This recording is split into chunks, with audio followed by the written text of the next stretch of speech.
And the numbers are rising. So welcome everybody. Happy International Tourist Guide Day. My name is Emma Guest-Consales. I'm the president of the Guides Association of New York City, also known as GANYC. And I'm here with a wonderful international panel from around the world, from around the United States. My co-host for the evening is Michael Dillinger, vice president of the National Federation of Tourist Guides Association, also known as NFTGA. So as people are coming in, I'll repeat this a couple times. You all the attendees are not visible. You're just going to have your names listed, but you're welcome to put any questions just for greetings really in the chat, but actual questions for our panelists will go into the Q&A once we get going. So in a couple more minutes, we'll go through a little technical housekeeping and then we'll get started. So as you come in, if you want to put in the chat where you're listening from and where you are, if you're a tour guide, if you're a tour director, if you're a tour operator, we'd love to hear from you. And it's nice to see panels from all around the world.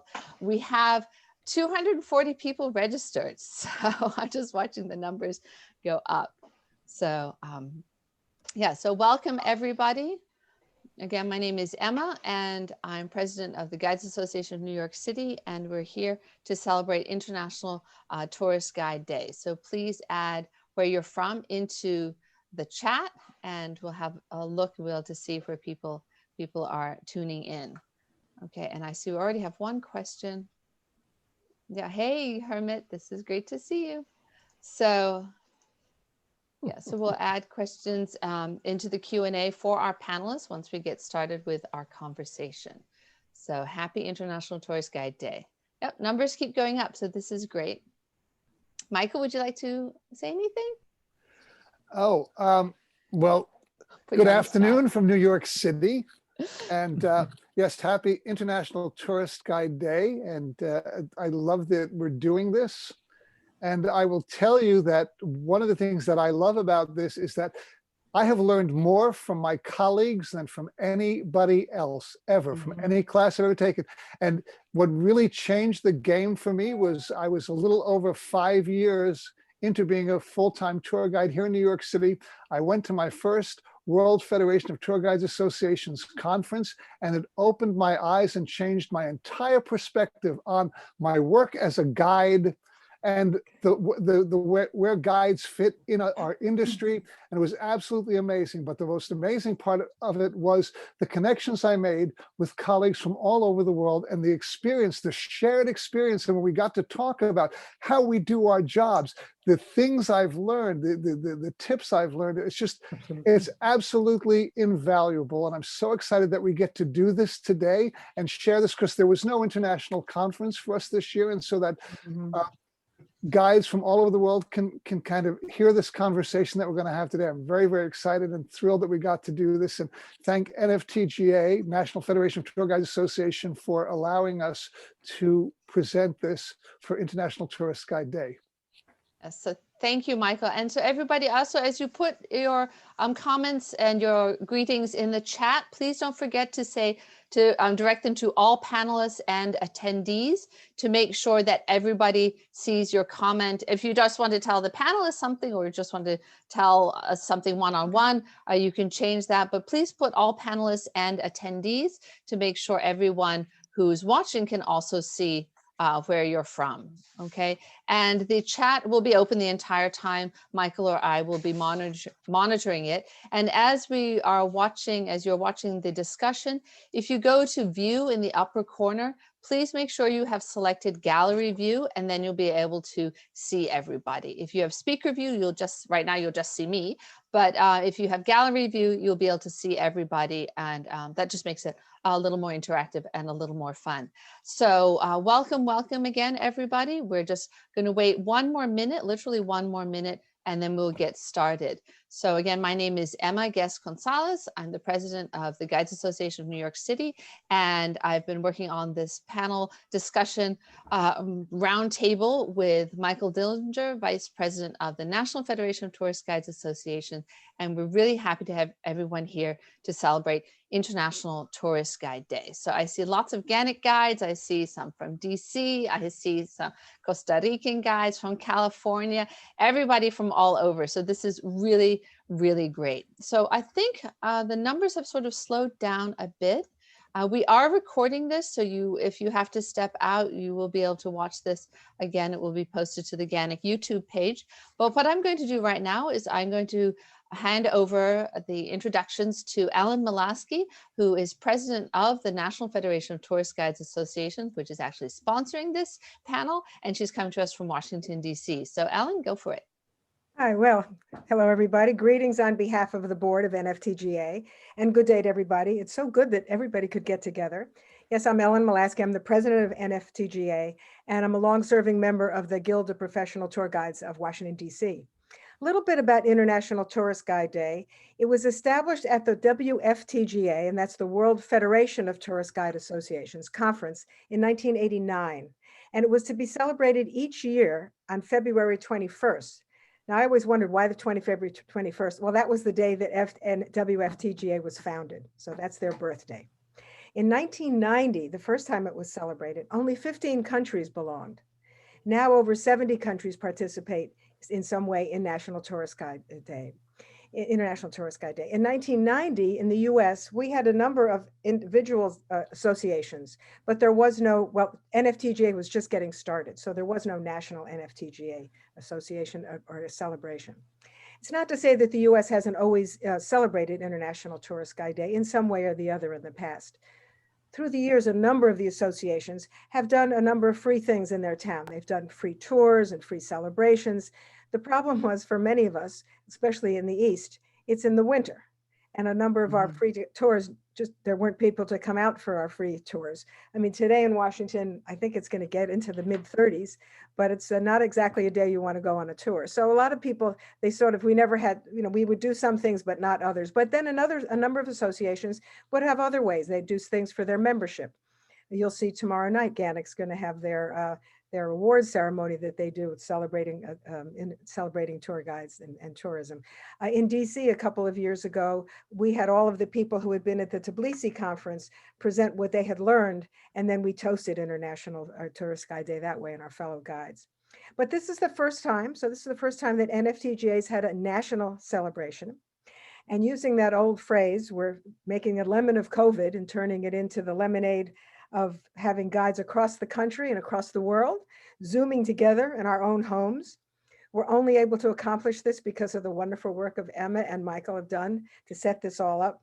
And I know it's going to be a wonderful celebration and of both international tourism and of the International Tourist Guide. And I've always wanted to say this. So on with the show. Wow. Great. Thank you so much, Ellen. That's really kind of you. And thank you for a lovely introduction. And yes, we're all, taking advantage of the circumstances and the situation we're in now, thanks to the COVID pandemic. And so it's great to see everybody. I have to say, for me too, it's been really eye-opening and it's been wonderful to be able to be in touch with guides from all around the world. Some of the panelists I've just met thanks to this panel. Some people I've just met very recently, others I've known for years. So this is really a great time to get together and to see each other. And so with that, I'm going to hand over the reins to Michael Dillinger. And Michael Dillinger, as I said, Vice President of NFTGA, the National Federation of Tourist Guides Associations, a longtime New York City tourist guide, and a man with whom I've worked for many, many, many years. We had our first adventure with WFTGA together in Prague a long time ago, and we've served together on the GANYC board for a very long time as well. So Michael, why don't you take it away with our international panelists? I will pin the panelists who will be speaking right now, and let's get started. So go ahead, Michael. Great. All right, well, good afternoon, everybody, from New York City anyway, or good evening or good morning, depending on what time zone you're in right now. We're thrilled to have you with us today to celebrate International Tourist Guide Day. This is a very exciting event for me. As I said earlier in remarks, I've learned more from my fellow colleagues than I've learned from any class I've ever taken. And it's the discussions that we have about how we do our jobs that really pay off the most. And so I'm excited to moderate this panel, this first panel. And these are guides from around the world. And we have 4 countries represented here today. We have Italy, Stefania from Italy. Hi. We have Mark from the UK. We have Barış from Turkey, and we have Lucy from Costa Rica. So now if each of you would just introduce yourselves briefly to our audience and let them know who you are, how long you've been guiding, and something about the type of tours you do. Keep it brief if you can. Who wants to go first? Otherwise, I'll pick. Okay. You pick, Michael. Okay. So Stefania, why don't you start us off? Okay.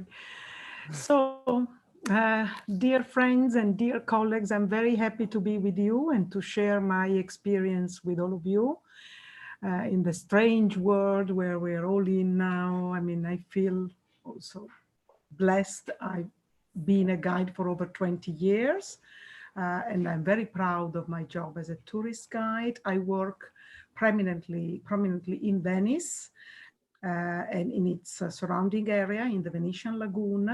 I work basically in my own language, particularly in the last year. I could work basically in Italian, but I'm very fond of Russian culture. So Russian and English are my other languages, and I work with small groups, with student groups sometimes, families, and art lovers, food lovers. So I try to specialize my tours and to let them be also enjoyable and entertaining. And so I love being a guide. Great. How about you, Mark? Hello, everybody, or talking to many Americans, yeehaw, how, buenos dias, howdy, whatever you recognize. It's good evening for me here in London. I am based in the United Kingdom. It's my 11th year working as a tourist guide. Maybe I will work this year as a tourist guide. It's my 3rd career after graduating with a bachelor's honours from the University of Oxford in modern languages and modern history. I've been a guide in the London region, as I say, for 11 years, and I got an additional qualification. That's the blue badge that I'm wearing here. And I got a green badge for the City of London, the business district at the heart of London, a couple of years later as well. My clients are mostly upper end North American visitors, small groups, families, but also a fair volume of educational tours, students on study abroad programs and that kind of thing, as well as visitors from all around the world, India and other parts of Europe. English language is what I guide in. My tours are mostly half day with the client or a whole day. Very rarely it's more than 1 day. I know some of you work as tour managers, tour directors. Here that's generally a very different profession route. I've been 6 years on the board of the British Guild of Tourist Guides and 2 of those years as chair, and I was inducted as a life fellow earlier this year of the Guild. I've also written a book, a quiz book about London, and I'm an active member at the moment of our coronavirus task force, which is a cross-organizational group that is steering and leading the response to the current pandemic, and which is something we may want to come back to talk about later on. My background's in business development and marketing communication, so I also bring that to the guiding world. And I'm just very passionate about celebrating Britain and about hating free tours. Oh, well. All right. Okay, Lucy. Hello, everyone. Nice to meet you. My name is Lucia Sanchez, or I go by Lucy. I'm from Costa Rica, from a small city called Alajuela, San Ramon, the city. I've been a certified tour guide for 20 years. I'm a polyglot, and I'm the president, or I have the honor of being the president of the Costa Rican Tour Guides Association, ACOGITUR. we receive so many tourists, mainly from North America and some Europeans. I work as a tour guide and also as a tour leader for many groups. My basic is for sport groups, the college and universities from North America, United States, and Canada. As well, I lead some groups from Italy and from Portugal and Brazil, as those are my languages. I'm thrilled to be here, and I'm so happy to be part of this. Such a small country like ours, be surrounded so many that we can get so many experience. So thank you very much for the invitation, and I hope we all learn together today. Great, thank you. And finally, Barış. Hi, everyone. Thank you, Michael. Thank you, Emma. Also, I want to greet Ellen Malasky that we met 2 years ago. As you point out at the beginning of your speech, I had many beautiful friends in Tbilisi, and then on, I didn't want to miss the contact together. So thanks to you, thanks to our president, we are together here. I'm from Istanbul. Based in Turkey, based in Istanbul. I'm a little bit excited. You know, I can keep talking for hours and hours, but here is a little bit, you know, difficult. We have a Turkish phrase, tereciye tere satmak. It's like that, but I will explain later. So I guide in mainly Turkish. I started in Turkish language, then I add English, then Greek. I work in Turkey, inbound and also outbound. 59 countries been to so far. With Turkish people going out abroad and bringing foreigners into Turkey. Mostly I work in English language. We have great variety tours, daily tours, half day, almost none. We don't have a half day tour here. I would like to have. Sometimes we have 3 or 4 nights tours around Mediterranean basin. Up to 11 days, we may have tours here. Groups might be up to 35 people. So our job is very difficult here. We have to know too many things. I don't want to get into detail now. I'll keep the panelists talking, then I'll come on. Great.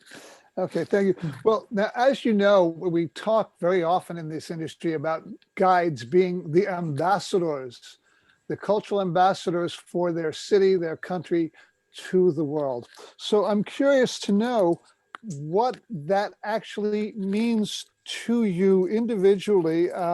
What is the most important aspect of that in your view? So Stefania, why don't you start us on that? I think you really, you are touching a very important point, because the role Venice would like to have in the future, and possibly the role Venice always had, was the one of being a cultural capital. And we would like to be a permanent European capital of culture. So not only to be a mass tourism heading, you know, place, but to be really a special place in the heart of everybody. And so I feel this like one of my missions, actually, because when I had to see, especially with mass tourism, let's say with over tourism we had before this pandemic, I met many people with a special stereotype coming to my city, and most of them were, you know, looking, okay, San Marco Square, okay. And then what else do you have here to see? What else? What? So, I mean, you feel like, you know, it's a bit embarrassing because there's so much to see. And I would like Venice to be a slow tourism also attraction, in order to discover it and in order to make yourself confident with it without thinking only, you know, okay, I want to get lost, but I don't want to get lost. I mean, people have this kind of fear.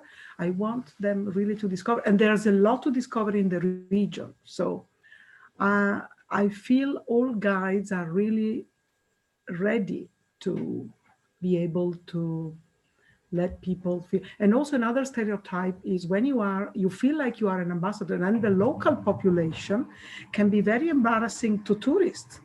I was reading a comment a friend of mine was making today. We thought everything is going to change with this pandemic, and the people will effectively be respectful to tourism. You can, in the past years, you can never imagine they were coercing us while we were working. So this could be very embarrassing because actually many people now who travel can understand perfectly Italian, especially rude, taboo words. So can you imagine what could happen in these situations? It can be really embarrassing. And so this is in contrast with the idea of being an ambassador, being polite, but then again, you feel sometimes you can reach your point and you can have really people who stick to you and want to drink from you whatever you are telling, and especially they want tips to eat well, not to be, to go to the touristy mass restaurants, drink well and feel themselves like at home, and that's very important. So the message is you don't want them to eat at the pasta to go. So you're trying, instead they want to save money. So you want to be loyal, you want to be like a friend, you want to be friendly, but not too much. So that's also a kind of, you go from culture, you switch, you have a large array of possibilities with different people. And our difficult is really understanding what you have in front of you in the quickest possible way. And also you have to be attentive not to offend this person maybe. So you have to be tactless. Sometimes situations can happen.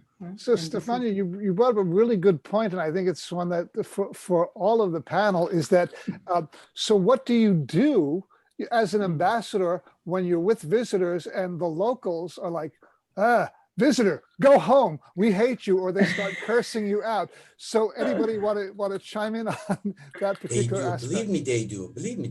They do. They can get very nervous. What do you do? How do you try to put your say, visitors at ease? I want to defend my visitors. I want to stand out for them, and I want them to feel like at home. So I don't want rude people to offend them first. And on the other hand, if something happens and possibly one of my guests would be offensive to one of the locals, I will try to,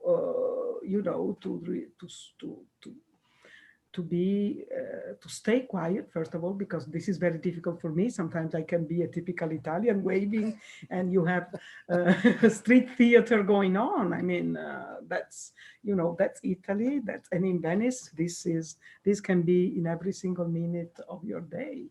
But I don't wanna coerce, but sometimes I had to be very, very rude myself with the local part in order to defend my guest, because it's too much. Anybody else want to comment on that particular aspect of giving a tour? I think Lucy was ready to comment. Lucy, oh yes, Lucy's got her hand up. I'm sorry. Hi, Lucy. Go ahead. No, that's okay. Hello.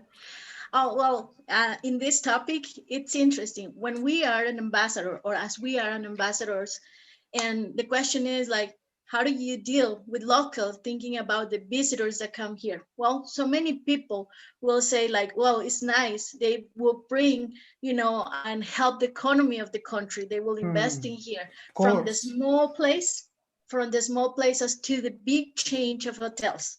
But you also are ambassador for the locals. So you have to be a balance in between both of them. And you will have to find, and you must find the very positive thing from what the visitors can give to the local and what the locals can get from the visitors and provide to them as an experience and traditions and culture. So I think that as an ambassadors, most ideal is that we have to be ambassador not just for the visitors, but also to the locals and for the locals to show everything in one same, mass, put it that way. Right. Excellent. Yes, Mark. Well, in London, we are the major gateway into tourism in the United Kingdom, but fortunately, I can think of very few situations where over-tourism is an issue.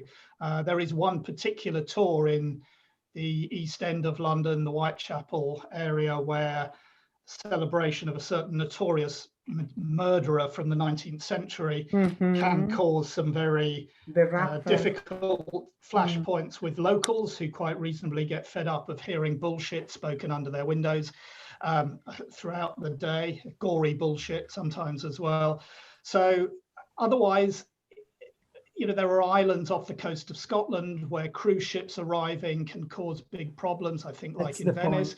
But generally speaking, you know, there's a tolerance of tourism here and a welcome for it. And we're fortunate not to have that friction, but that doesn't mean that we don't have a massive duty to the long term and the future of our colleagues not yet born, not to screw it up for them by taking advantage today. We need to create a sustainable industry that continues to benefit from the permission of the wider community to operate.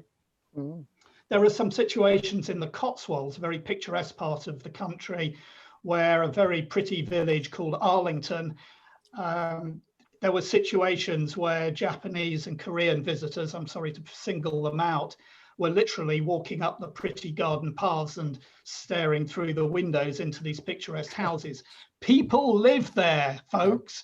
They've had to put up signs at the gates to basically say that way, you know.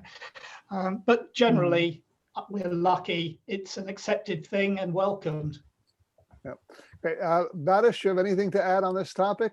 Yeah, we have a very big issue with camels. Everybody thinks that we are living on the camels.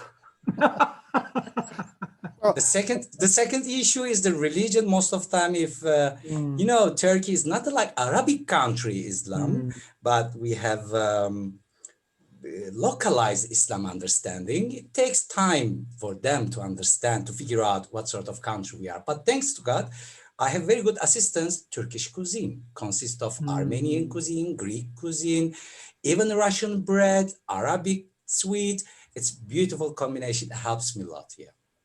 Well, Barış, you bring up an excellent point as well, and it was on my list as well, which is, so people come to your country from other areas and they have this much knowledge of your culture. Especially Americans, you know. They have this much knowledge.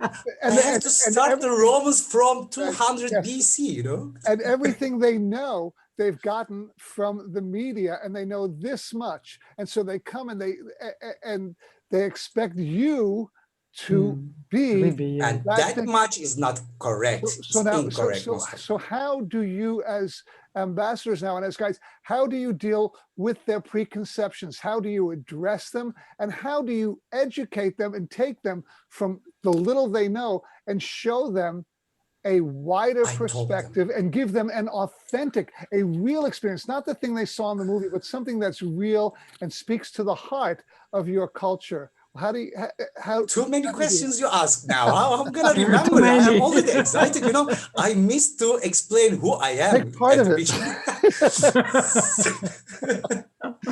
Just take part of it. I'm just interested in some of that perspective that you have. So it's very difficult to change the ideas of people, you know.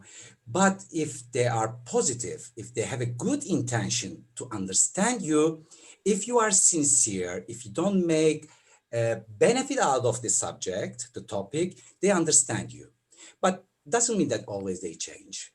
Some very bad experiences may change completely their ideas, or good experiences. For example, today we were speaking about OAT. I was guide for OAT for a while.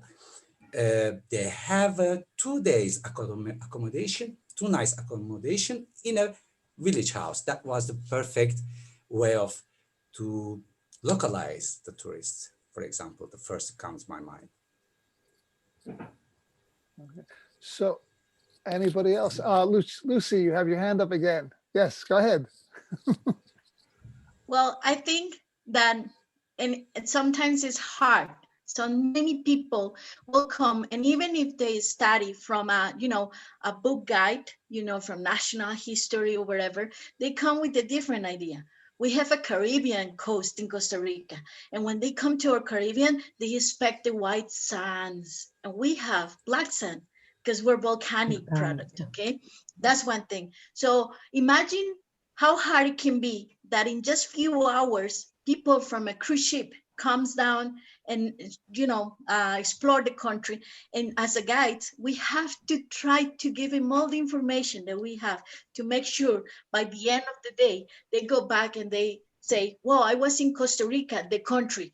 They don't were in the island of Costa Rica, and we were not San Juan, Puerto Rico, for example. So those are very common mistakes they made. But when we decided, and I think that when more than this decision, it was more like a passion growth and born in a guide. We decided, or we started to say that if we can change one people's mind, and if we can transmit, or we can share some of our knowledge, and it will stick, just a few little things, is really nice. I had an experience that I just share, all the time.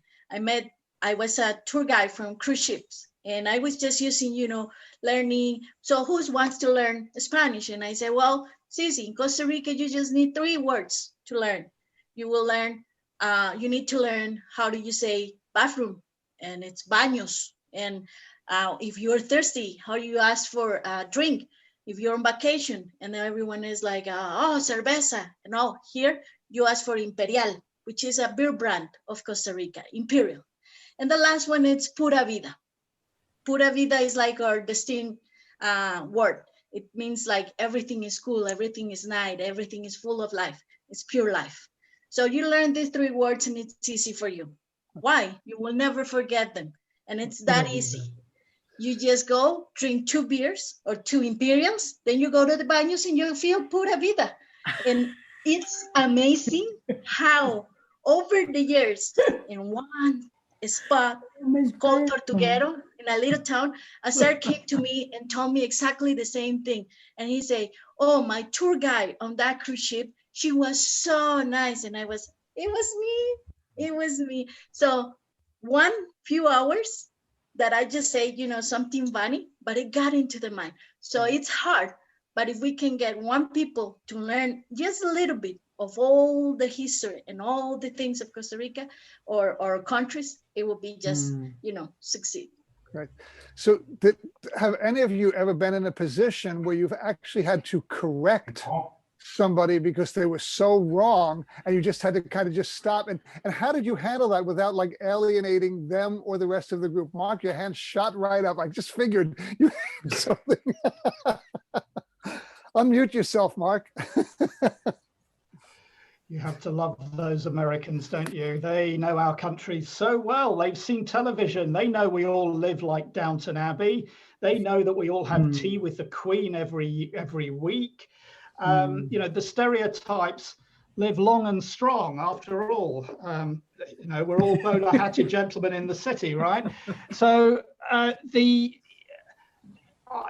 find the best way of doing it is, as you can probably tell already, a bit of humor. We speak what pretends to be the same language, at least British and American people, although of course there are some very humorous differences which we all can have a good laugh about. But that it helps, and a little bit of gentle humor can work wonders, I think. I think we're also here as blue badge guides in Britain, and indeed as green badge guides in Britain. We are trained in one of our many exams to earn this badge at all is called the background knowledge exam.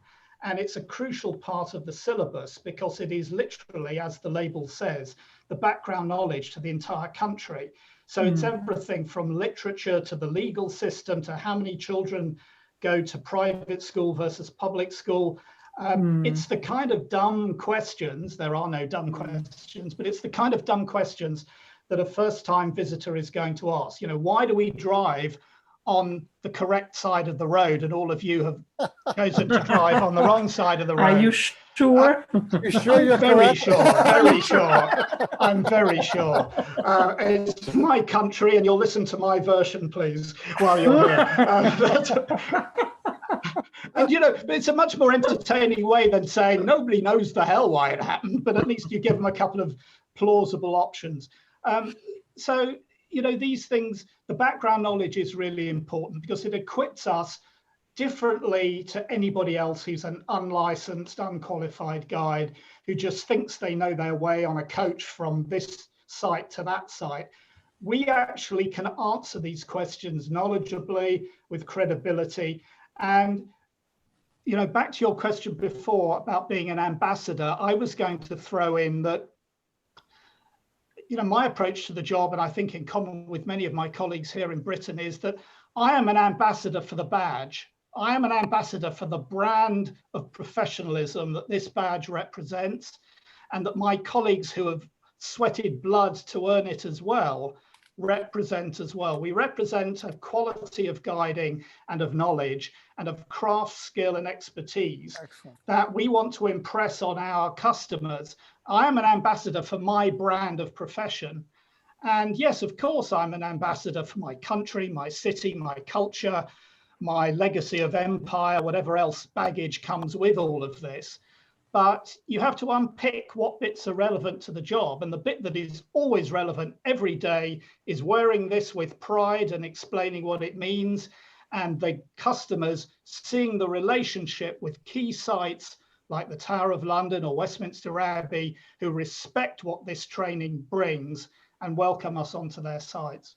Excellent point about qualifications. And absolutely, I'm such a fan of that. And I'm with you. I'm with you. Working on that. But now we're gonna turn the tables just a little bit here. We're gonna get into a little bit. It might feel a little bit dangerous, but just like our visitors come with their preconceptions of different things and their stereotype knowledge of our areas, we also are subject sometimes to having our own preconceptions or stereotypes about different groups of travelers.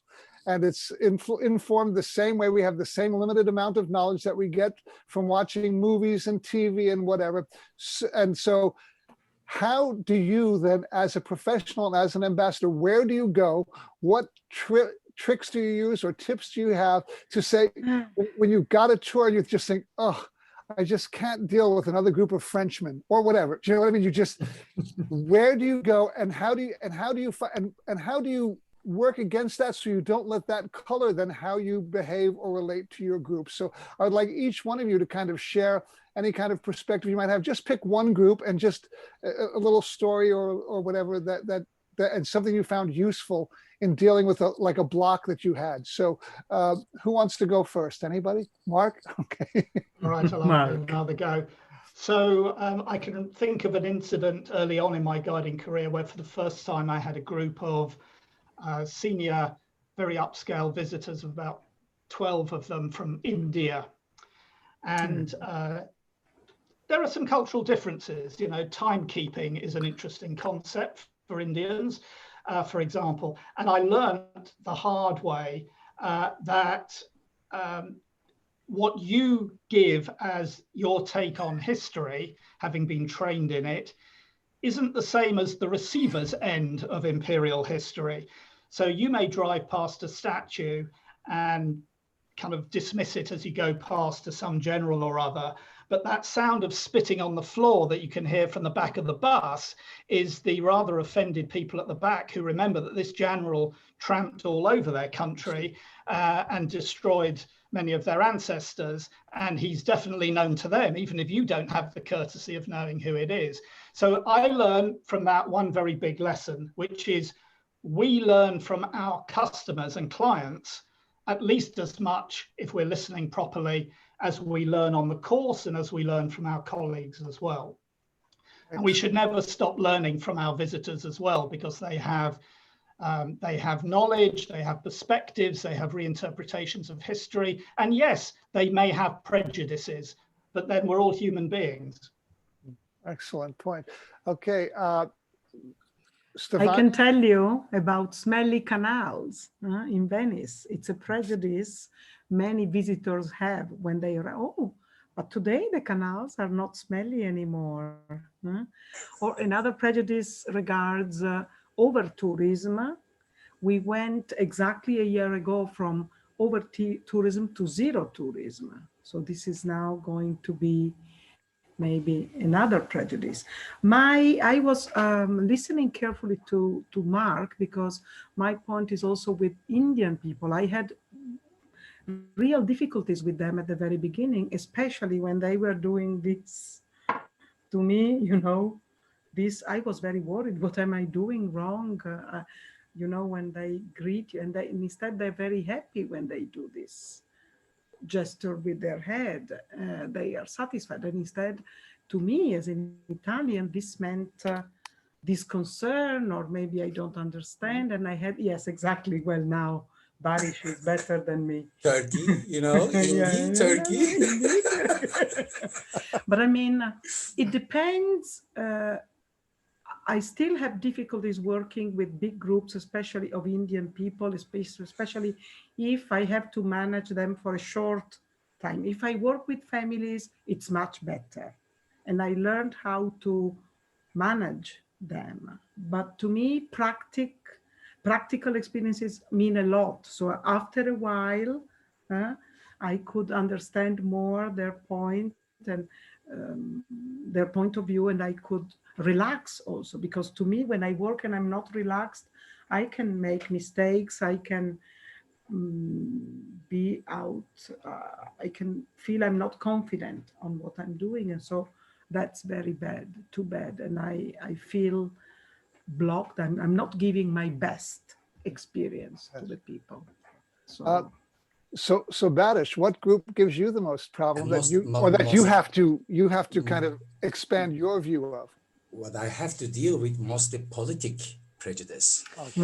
American visitors, you know, Turkey is very similar country to United States. The way of form, the nation is exactly the same, unlike Europe. Europe based on nation-based state. But Turkey, we are living all together, Circassians, Caucasians, Greeks, Turks, Armenians, and you know, the very long history and very contradictory history. Most of the time I spend time not to convince. If the visitor is Armenian origin, it's very difficult because it's not only prejudice, it's something else, it's an experience inherited. A trauma, yes. Most of the time I have difficulty in politics, right? Except the people as they arrive here, they don't have an intention to keep the prejudice in their mind. That's what I observed so far. Lucy? Well, I had experience, and I don't work for all type of tourists, but when I started to learn Italian, and people start questioning me, how are you gonna deal with Italians? They yell, they always are mad, they're always screaming. And I was like, I learned because I wanted to learn. And actually I find out there's a group very happy. They're always very happy to deal with. I think that in this whole pandemic opened eyes many tour guides. They opened the eyes of many tour guides. Why? Because I probably not for 100% sure, but many of the tour guides in here, we think that the nationals, the local, are the hotters. Why? Because we're so proud and we know it all. And in this time, when we have to be tour guides for our locals, we learn something, or we started work more with something we learn and we have inside of us, which is tolerance. If a tour guide don't have tolerance, then what it is, what or how you can do your job. There's so many people around the world. There's so many cultures around the world. And you just have to be able to adapt to them, to understand that, yeah, they may know a little bit, or they may know a lot and they want to show off. But in this time, what they have to know is get out of your comfort zone. If you're visiting the country, it's because you want to learn. And this is what I'm for, to share what I know and just be happy, go with the flow, as we say. So when you get that, it's nice. I had an experience with OAT, and one day, one sir just came down in the morning and said, Lucy, how do you will handle if one day one tourist just woke up so grumpy? And I said, like, well, I will say, good morning, how are you? No, but I'm so grumpy. And I will say, like, good morning, how are you? And he just laughed. And I say, see, how easy. Just in a smile, you can change all the perception or the perception of the people to the country. So groups are hard.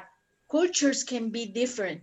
But if you are willing to be respectful, to learn, because everyone learns from everyone, then you can get, this is a very good to point. work out with the tolerance. Excellent. Now, just for those in our audience who may not be aware of an acronym, what can you tell us what OAT is? Just what does it stand for? Overseas Adventure Travel. Overseas Adventure Travel. It's a Okay. United Grand States Circle company Right. around the world. Okay. Just got all these, we're like alphabet soup in this industry. We have so many letters floating around. So I remember Emma what told us at the beginning, the previous. yes, And I totally forgot what I'm gonna say, yes. Yeah. So now the next thing I wanted to bring up is that we're cultural ambassadors. We greet people from all over the world, but sometimes there are cultural things. It can be to shake a hand or not shake a hand, or a way you say something that is culturally very offensive to the visitor, and you don't even know that, but all of a sudden you realize you've just done something, you've just stepped in it, as we say in the US. And what do you do? How do you recover? How do you get I mean, especially I'd love to hear if any of you have like a really good example of something where you just like blew it up and then had to kind of fix it. I would because it is an issue and it does happen. We've all made it. So anybody want to have an experience on that? They did something really rude and didn't even know it at first. Most Okay. Maybe most Mark. of the time All right. Yeah, well, I think with that Indian group that I'm talking about there, my feeling was I blew that up, and the only, I got that culturally wrong with them. But then that was a rare group that I was with for a whole week. And in the course of that week, on which I learned a lot, they really got things massively wrong culturally in Britain. And if I hadn't been there to save them, these very senior industrialists and their wives and families would have been, frankly, they wouldn't have been arrested, but they were getting it very wrong. I'm sorry, but if there is a line at Windsor Castle Visitor Centre to go through security that is quite long because of the time that I told you would be long, and we shouldn't have gone there at that time, but you said you want to go there at that time, then you've just got to suck it up and stand in that line. And losing your temper with me or with the poor member of staff who is managing this line is not going to help them. And it's an embarrassment on them and their culture. So there's situations like that.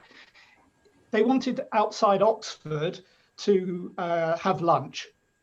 So I knew of a wonderful riverside restaurant and pub with a beautiful location. It was a lovely summer's day. So I suggested we went there, and we did. And as I went into the restaurant, they were sitting on the terrace outside by the river. They loved it. It was just charming English countryside setting. I went inside to get the menus for them. And when I came out, from somewhere, the women folk had all produced plastic bowls. They had their hands in there or were mixing up the food. And I'm going, whoa, what's happening here? They said, lunch, we make lunch. I said, no, restaurant, want to sell you food to make money. This is how it works. And they said, no. They were so important. This guy was literally the finance director of the third largest pharmaceutical company in India. He could buy his way out of any problem, and he thought that's what he was going to do here. So when the manager came out, having seen them, and said, excuse me, but here's the menu, would you like to order? You can't have a picnic here. They had to look sheepish and pack it all up and go back to the coach again. And I said, if you wanted a picnic, we could have gone down the road. So talk to me. I'm here to be your best friend in the country and to give you the experience that you want on your terms, but help me to help you. Let's talk to each other. And that's my view. I'm not here to give them my tour. I'm here to be a resource for my clients to draw on and to interpret what their needs are. And even if I've only got a half day with them, I'm going to put as much effort into the body language and the eye contact and the knowledge of what they're really after as I would with somebody who I was with for a week. Okay. Well, so there are a couple questions, but I have one more thing I want to cover a little bit with you before we start taking questions. And that is, so we're in the middle of this pandemic, which has essentially shut down our industry and is going to force a lot of changes into our industry. And so we've already seen some of them. We've seen certain guides turn towards some guides are doing virtual tours. We got an email from somebody in London that about 15% of the membership has found that this is something that works for a portion of their membership. And so, so COVID is definitely, it's going to be affecting travel in your country. And one of the questions that we got was, does your country have now, or will it be setting up some kind of central informational area for international travelers? Like if I was going to be planning now, I've got my vaccine, I'm ready to travel, so I want to go to Istanbul. Is there like a website, an official website that will tell me what I need to know about traveling in Istanbul because of COVID, that will tell me what the restrictions are and what's open and that kind of thing? So Barış, like if I were going to Istanbul, there is a website, the Ministry of Culture website, giving the updates day by day. But I hope by the end of February, at the beginning of March, everything gets better. Not completely, but it's gets better. What was the question? I forgot the question. Well, that was just part of it in terms of the effects of COVID. And so I don't like this idea, the virtual tours. That's very dangerous in my opinion. Okay. Even our license may not have a meaning at the end of it. Because everybody can do this job, you know. Now, recently, many seminars, like seminars have been done by unprofessional, but they have contacts, they have a good advertisement methods, they have a good Instagram address or Facebook advertisement, but they are not guide. Yep. If we have to, yes, that might be a good idea for a while to make some income during these difficult times. But if we get used to this, we may, maybe not to all of it, not 100%, but we will miss some spot, in my opinion. Right. We shouldn't get used to this idea. I think Mark also agree with me. Well, because he's holding the right hand up. Usually he was doing the left hand. Now this hand disagrees. This one agrees. So, if I may step in, it's a hot debate here in London. Clearly, there is two parts to it, in my view. One part is the technology and the competence and the craft skills in adapting a guiding technique and a set of knowledge to the online space, whether in the form of talks or tours or immersive experiences using VR headsets or whatever you want to do. These are all of a type. That's one part of it. Many of my colleagues have done some outstanding work. Some of them are on this conference today attending, in training up colleagues with how to use Street View and other technologies to produce a good tour online. And that's been fantastic. And some of the people who've adopted that have found that it's given them a lot of confidence during a time of crisis to develop a revenue stream. But there are many other guides who frankly will never touch it with a long barge pole, and that's fine. But the other side of this, and the crucial side of it, is marketing. If you can't connect with a customer group, it doesn't matter how good your online tour is, nobody is going to buy it. But that's exactly the same as a walking tour or a coach tour or any other product that we normally have. So we have to learn those two parts of it. One is how we make it good, and the second is how we reach a market. And then the third thing, if I may, and we're wrestling with this now in the UK, is how do you charge for the bloody thing? Because as you say, it's very easy to give it away. And at a time of oversupply and underemployment, there will be people who are very willing to charge exactly. half a shekel for this, because it's better than no shekels at all. And that's not good enough, because we are professionals and we've put a lot of knowledge in to getting our qualification, and we need to monetize it. Now, the smart colleagues have realized that actually we are not competing here with people, you said, Barış, everybody else, free tour givers or whatever, who are depressing the price. Actually, some smart people have got the potential to go for the even higher premium end, because we're competing against university lecturers and arts society experts. And, if our quality of product is good enough, it will attract an even more premium price than before, because we're disconnected from the trade, who in many cases depress our earning potential while giving us volume. If we're going directly to customers, we can charge up.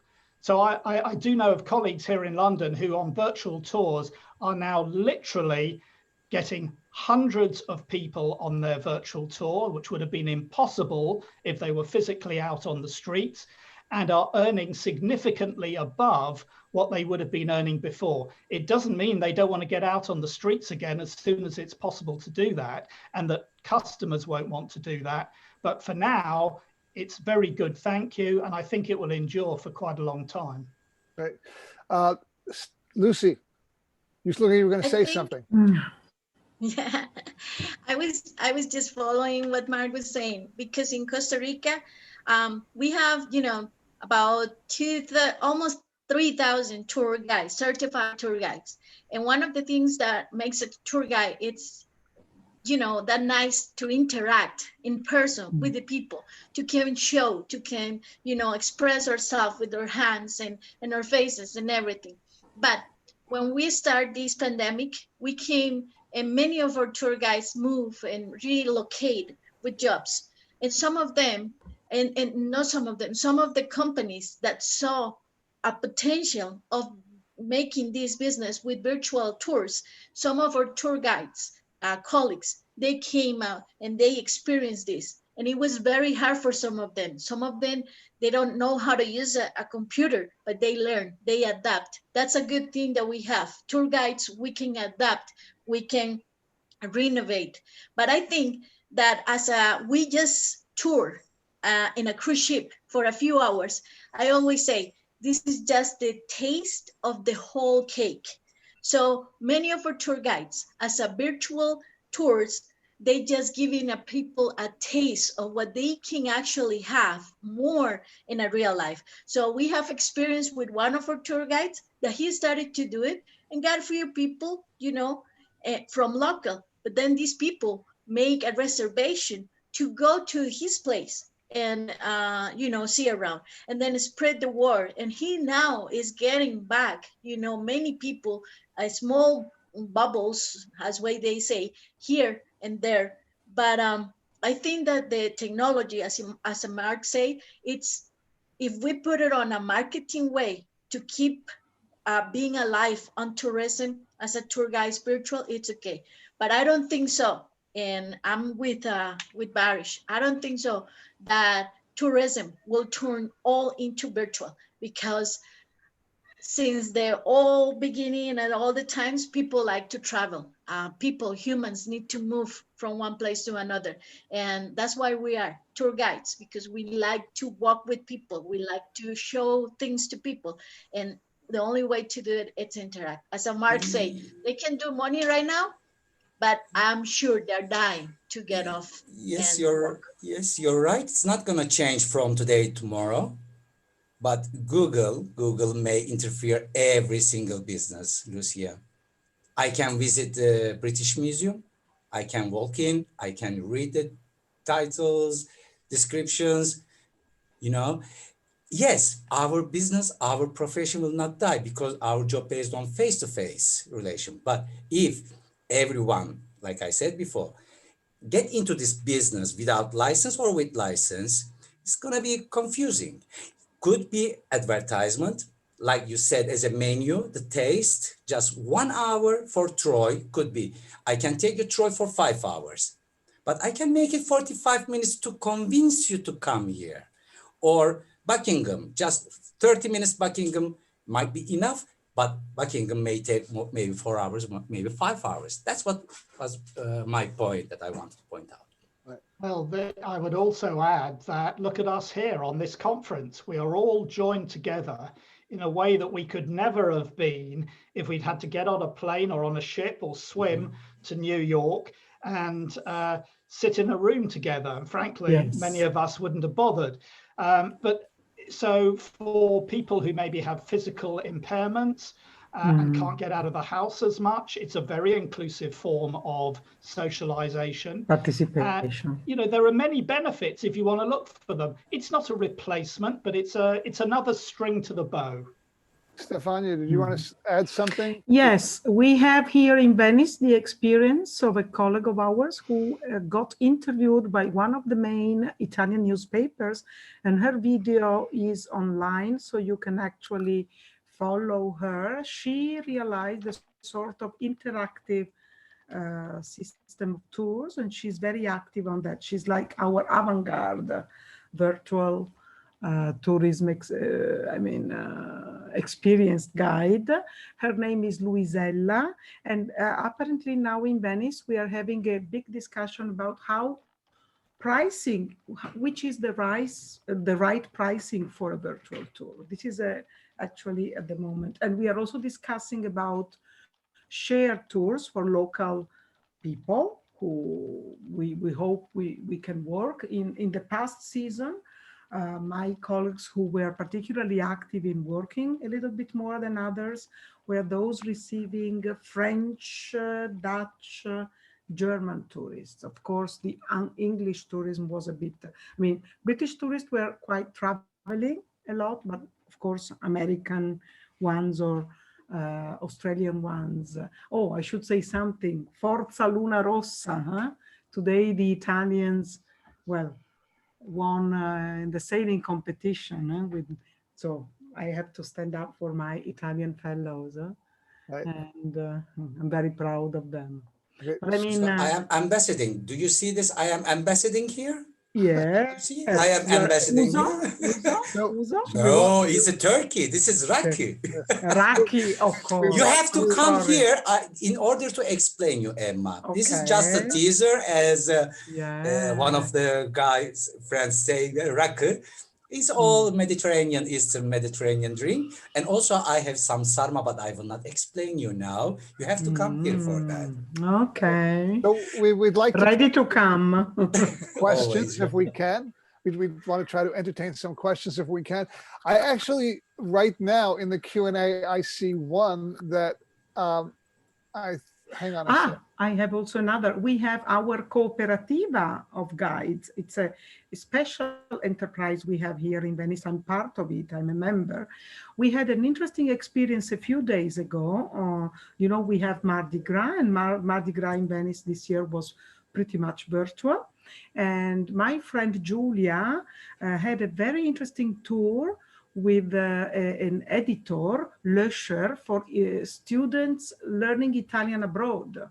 And it was very interesting. She could give a real tour, and they connected to our site, and it was a huge amount of people listening to this tour. They were from South America, from Russia, Ukraine, all over. It was amazing. I was really impressed, and it was this week.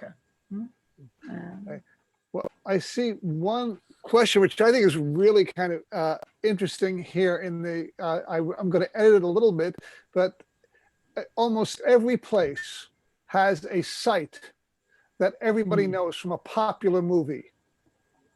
It's not what you're talking about. and it's not necessarily the most interesting or important, and might actually be something that you kind of think, why would they, it's just because they saw it in a stupid movie, and it's really, and there's so much else to show them. So how do you not show them that, but not look elitist, or, how do you kind of like deal with that kind of expectations, or do you just say, show it to them fast and then move on? I mean, what's the best way to handle it? Because it's their vacation after all. You know more than they do, but at the same time, it's their trip, correct? So it's kind of, I think, that may be something you might want to talk about.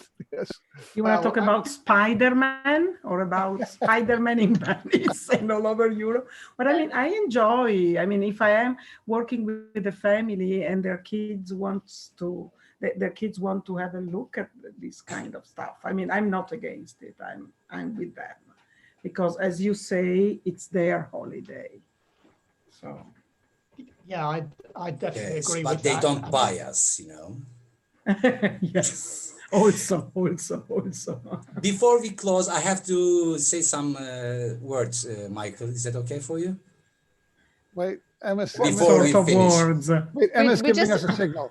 Yeah, no, we just have two more because Lucy had a comment and then Mark, and then we get to you, Barış, and before we get into, thank you. Yeah, go ahead. So go ahead, Lucy. Michael, about your question is like in Costa Rica, we're famous because so many people, and every year comes a new movie of it, and it says like, oh, we're going to Costa Rica, and that's the, Jurassic Park, and that's the island, and that's everything. And people will come in here and they would say, we cannot even take them because it's in the island and it's closer to the Galapagos than our country. But when they get here, it's up. But don't worry, it may seem some dinosaurs or people, around, and it will be a nice experience. But yeah, when they come with that idea, what they see in the movies, and when they actually see here, all what I have getting, and probably many of my colleagues, is that it's a lot better on a real life than what they show in the movie. So it's pretty nice, even though you cannot stop from seeing because we're green all over. So it's like being in the Jurassic Park movie all the time, but without the dinosaurs. Without the dinosaurs. Well, I was going to say that in Britain, we're kind of spoilt for choice. I mean, if you don't want to touch on any media, literature, music, or sport content, then frankly, you're not going to have many clients as a guide. I mean, you've got to at least mention Harry Potter somewhere. You're probably going to come across James Bond. Of course. These days, even Downton Abbey, as one lovely old American called it, Downtown Abbey. Oh, you get that there, do you? Yes, madam, we made it.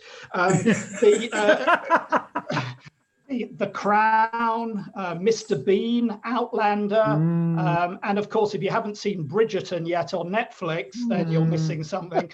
So, we are that's just off the top of my head. Now, that doesn't mean you have to specialize in media tours, but you're going to at least drop them in along the route that this is where that Harry Potter scene was, or so on, because you know that the 8-year-old kid's going to go, ooh, I went to the place where. So if you want to specialize in those tours, then you specialize in those tours, and you have customers who are coming on your James Bond walking tour of Chelsea or whatever it is. That's fine. I don't do those tours, but I'd be crazy to avoid mentioning any of this stuff along the way. Right. Yes. The bucket woman. Yeah, I love movies, not the movies, but the customer comes through movies, because this is the only case that I don't have to explain anything. They know everything, but I don't know. They are explaining me what happened in the movies. Sort of joke I'm doing, but thanks to movies or serials, Turkey, just in Turkey, from Brazil, from Argentina, from Portuguese-speaking countries, they are coming here like a rain, cats and dogs, like rain, cats and dogs. They are coming. They used to. They pass. Yes, technically I don't like movie because I don't have something to explain about the movie. It's not an ancient city, it's not a column, it's not an architrave, but it creates participation, market and participation. Markets. Just because of this reason, Turkish people sometimes they say, "What we gonna see there if we go there?" Murder on the Orient Express. But that's the prejudice way, ma'am. This is the prejudice way. If you tell them there is a beautiful Artemis temple in Ephesus, they may not be interested in. But if you tell that you don't remember the serial X, A was kissing B there, they are more interested. And this is the customer attitude that we cannot change it. We have to respect for it. We are free not to accept these jobs, but sometimes people coming here to visit tomb, Mark. Recently, last 10 years, 15 years, Islam is more free in Turkey. At the past, it was not like that. People are going to tombs more, going to mosque more, and there is an Islamic tour concept. Identities, a new identity appeared in Turkey. You So think I don't have a you've got problem issues with that? You wait till you get Indian groups and your location starts. You are pushing me into Indian Sea. No, you are when pushing you've got, me into Indian Ocean, Lord. No, when you've got Bollywood movies that are filmed in London, I had an absolute home run taking an Indian group past a site they knew from their film that wouldn't mean anything to anybody else. So it's their vacation. It's the same message. Their vacation, not yours. As always with tour guides, there's always more to say and not enough time on the clock. Exactly. Listen, Mike, I want to get a promise from Mark. You know, I've been to 59 countries so far, but UK. Even Ireland, but UK. And my sister living in London. I will visit London. First time in my life. I want to hire you. Thank you. Tell me that's a good idea. I want to hire you really sincerely. Maybe not, well, not only one day, you know, this is not only one day. It'll be free of charge, Barış, because you'll give me a tour in Istanbul. Exactly. It's we share tours. He's a great guy. Barış, tell me when you're going, because I'm due for another trip to the UK. It's been way too long. But anyway, ladies and gentlemen, this has been such a delight, and I could just spend hours talking with my colleagues and sharing. And I thank you all so much. And I know that Ellen, NFTGA, Emma, we're all so grateful to you for spending some time with us. Hopefully you'll be able to stay with us for the rest of the day and hear the other panelists from the US side, and then come back for the very end for the wrap up if you can. Emma, I think we're due for a break, aren't we? Yes. So what we're going to do now, everyone, is we're going to take a break. I have the time as 1:12. So we'll come back. Oh, actually, Barış had one thing he wanted to say. I'm so sorry. Yes, Barış, go ahead. Last thing. I see that 126 participants in our meeting now, and I just want to keep my network live and extend. That's why under my name, I see IG Barış in Istanbul, Barış in Istanbul. If any of you who watch the panel now or later, they can add me, and let's create a network between guides but agencies. Yes, that's great. That's a very good idea. Actually, thank you, Barış. And so what we will be doing is we will be sending a follow-up email in the next day or so that will have everyone's contact information, and guides, our panelists will be able to put their information, their Instagrams, their Facebooks, whatever it is on there. And so we can continue this network. But right now, if anyone wants to type their information right into the chat, thank you, James, for that. If anyone wants to type their information into the chat, then people can make those connections. Please make sure, if you're commenting in chat, to write all panelists and attendees. I'm seeing all these great comments. I'm just like, send it to everybody, send it to everybody, send it to everybody, send it to everybody. And so please make sure you do this, and we can really help keep the dialogue going. So yes, so it's 1:15. So what we're going to do, we'll have a break till 1:25, and then we'll be back. I think 10 minutes is good. Everybody do some downward dog, get some coffee, have a snack. Mark has been drinking his tea as a good Englishman should. I think Lucia had a video. Wanted to share with us. Lucy's going to share a video on Costa Rica during the break, so you can keep your eye out for that. Lucy's going to do a screen share. She's got a wonderful little video about Costa Rica to share with you as we're on break. So we'll see you in 10 minutes. I guess. So panelists, please mute your screens, except for Lucia, who'll be sharing hers now. And then I see lots of sharing on the chat, which is great. So go for it, Lucia, and we'll see everybody at 1:25. Okay, thank you, guys.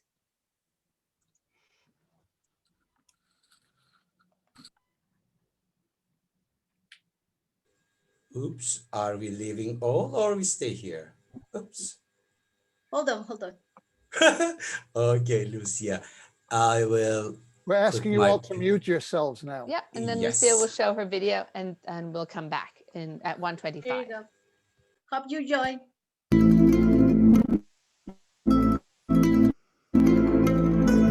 Someone defines themselves when they reconnect with their spirit, their true essence, the nature that shapes who you are. Who am I? I am an alluring concentration of beauty, rainforests, beaches, and biodiversity. I live in the heart of the Americas, guarded by 2 seas. I am the deep green that entices those seeking relaxation and adventure. And I am so much more. In my essence live the warmth and authenticity of my people. People with open arms who look forward towards the future and welcome opportunities. I am a unique, happy, and caring nation that expresses itself through the diversity of its cultures. I am cradle of human talent, proud people who embrace challenges. I am a nation governed in peace with a solid, long-standing democracy. I stand behind health, education, and the pursuit of self-development as the cornerstones of happiness. In my essence lie the preservation and care for the environment, a model to the world. I breathe the riches of my land, and I recognize the wit of my people, ever capable of giving more than expected.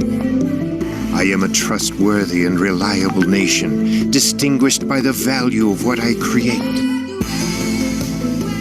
Human development, innovation, and a proven international competitiveness set me apart and enable me to export quality to the world. Those who come to know me are surprised, amazed.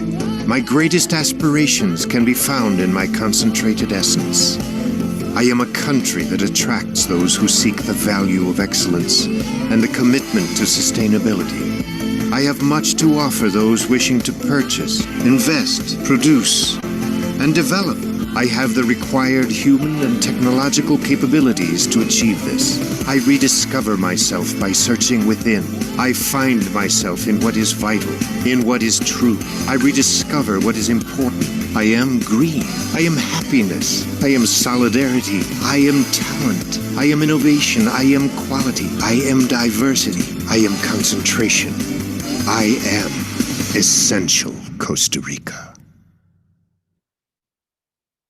Very nice.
Mark, I think you hear me.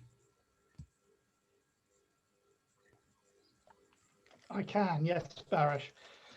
What is the logo of Blue Badge Guides in England, in UK? It's the blue, logo. yes, a logo. It's blue with a Okay. blue badge guide. So this is a badge that you get after sitting in London. It's about an 18-month part-time course. The Institute of Tourist Guiding is our professional body that sets standards and which I have checked accredits the courses. questions. You are asking how many lines going to Somerset. Somerset, what? Somerset. I have checked the questions that you asked at the past in the exams. Oh, right. Yeah. Background. It's a very interesting questions, though. Well, it's useful stuff. I mean, there used to be things on there like what's the price of a postage stamp for a postcard to Europe. I mean, now it's a irrelevant question because who sends postcards? But things have to keep up. But knowing the names of some of the major ministers in the government, as I say, what's the difference between a private school and a public school? What's the National Health Service? How does it work? How is it funded? These sorts of things are questions. It's not a multiple choice. The exam is not a multiple choice, isn't it? You have to fill it. You have to. Yeah, I think so. I haven't seen the paper for a few years, so I don't know how it's run. But no, and there are lectures that are given, through most of the first 6 or 9 months of the course on these subjects to give you a lot of detail. And there's a huge amount of reading you're expected to do around the course to understand it. But I mean, if you've never heard of William Shakespeare, then you're not going to make much as a guide, even if you don't want to do theatre tours. You have to at least know it. But, say you're a Mandarin speaking Malaysian visitor, moved to London, you wouldn't have grown up necessarily with William Shakespeare. You have to learn that. You have to know who he is and why he matters and some of his plays and what sites are associated with where he would have worked. I always tell people the first lecture on the course, guess what the first topic was on the evening study of the first evening of the 18-month course. And they kind of go, oh, Tower of London or Westminster Abbey. I said, no, it was Christianity.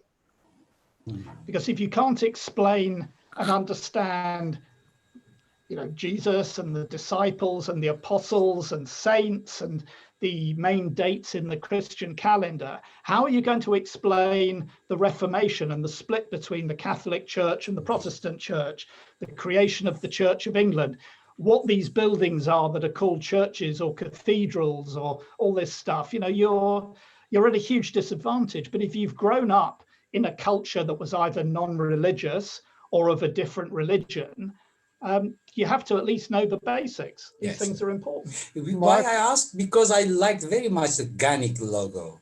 It's beautifully made logo. Mark, I see Emma picture. Can I ask you just briefly, did you see earlier, and I dropped the ball on this, somebody had asked about your quiz book. Did you see that? Thank you. Yes, I did. I stuck a link. It's published by the History Press. And in fact, I mean, I have my copy already, but Well, you do. Well, it's actually a series of 3. I only wrote the London one because that's all I'm qualified for. There's an Edinburgh one, and there's one in Liverpool as well. And there's about to be one in Oxford published in the spring.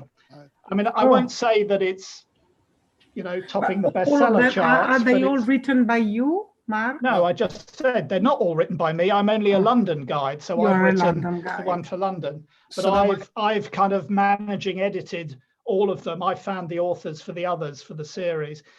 Look, my view is I persuaded the publishers that was the right name. The Blue Badge Guides quiz book. We got our brand into the title and onto the spine of something that is in all the major bookshops in London for several years. I mean, that's incredible marketing, even if it never sells a copy.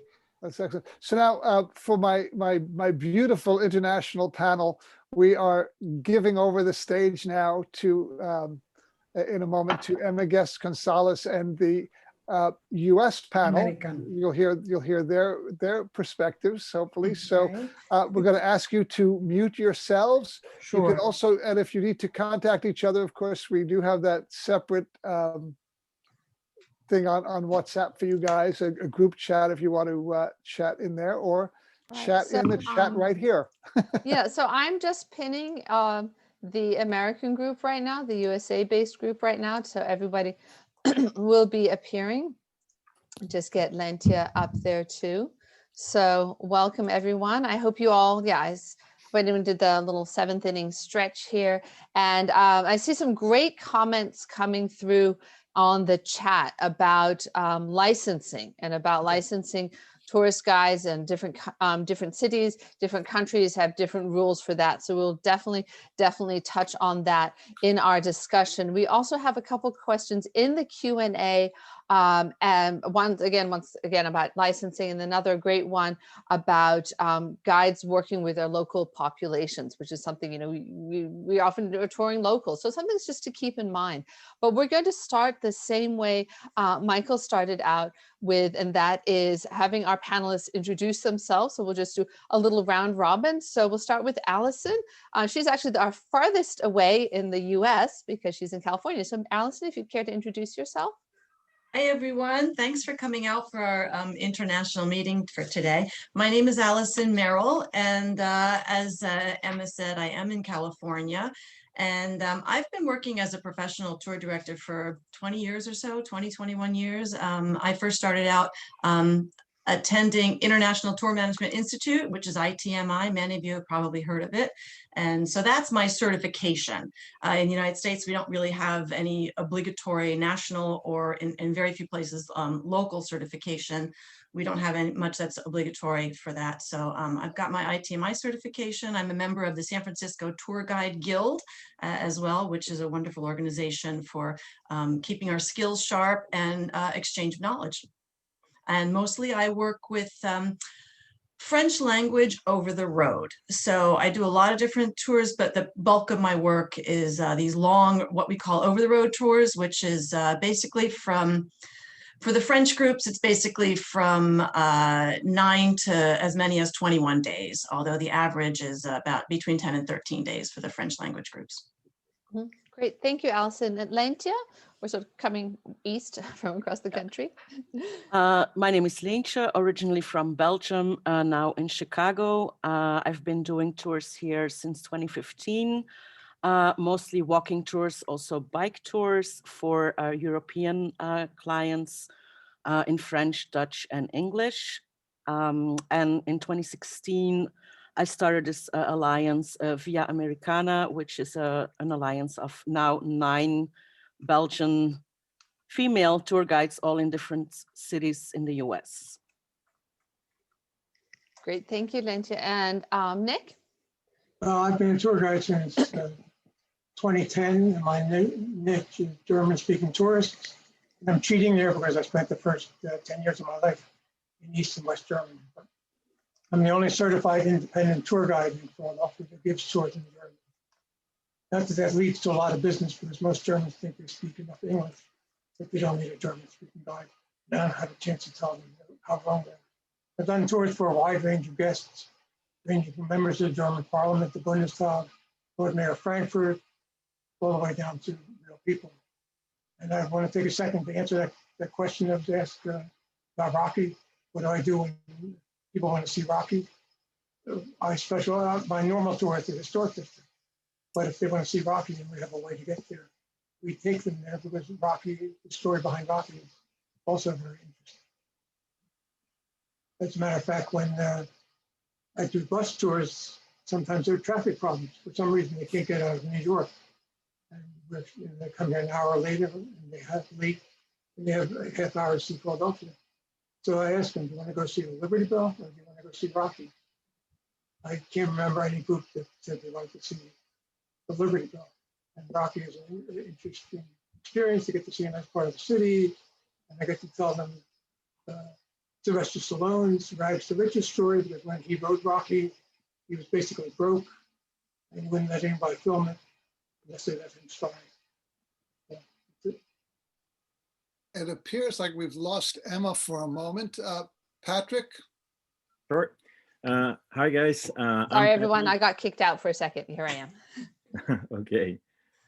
So I'm Patrick. I'm just like you all in the people making happy business. I'm specialized on the Belgium market. I do New York for Belgians by Belgians. I'm also like a little bit a content factory. I work for a major Belgian newspaper. I create content for them. I wrote 3 books about New York. I'm very proud of it. It's one of my little babies, but I'm even more proud of my 2 kids, because I'm a proud husband and father of a small little Matteo, one year and a half, and Marie of 5 years. They might come interrupt me because they are upstairs and I hear them, so I apologize beforehand, but normally Mom is taking care of it. Great.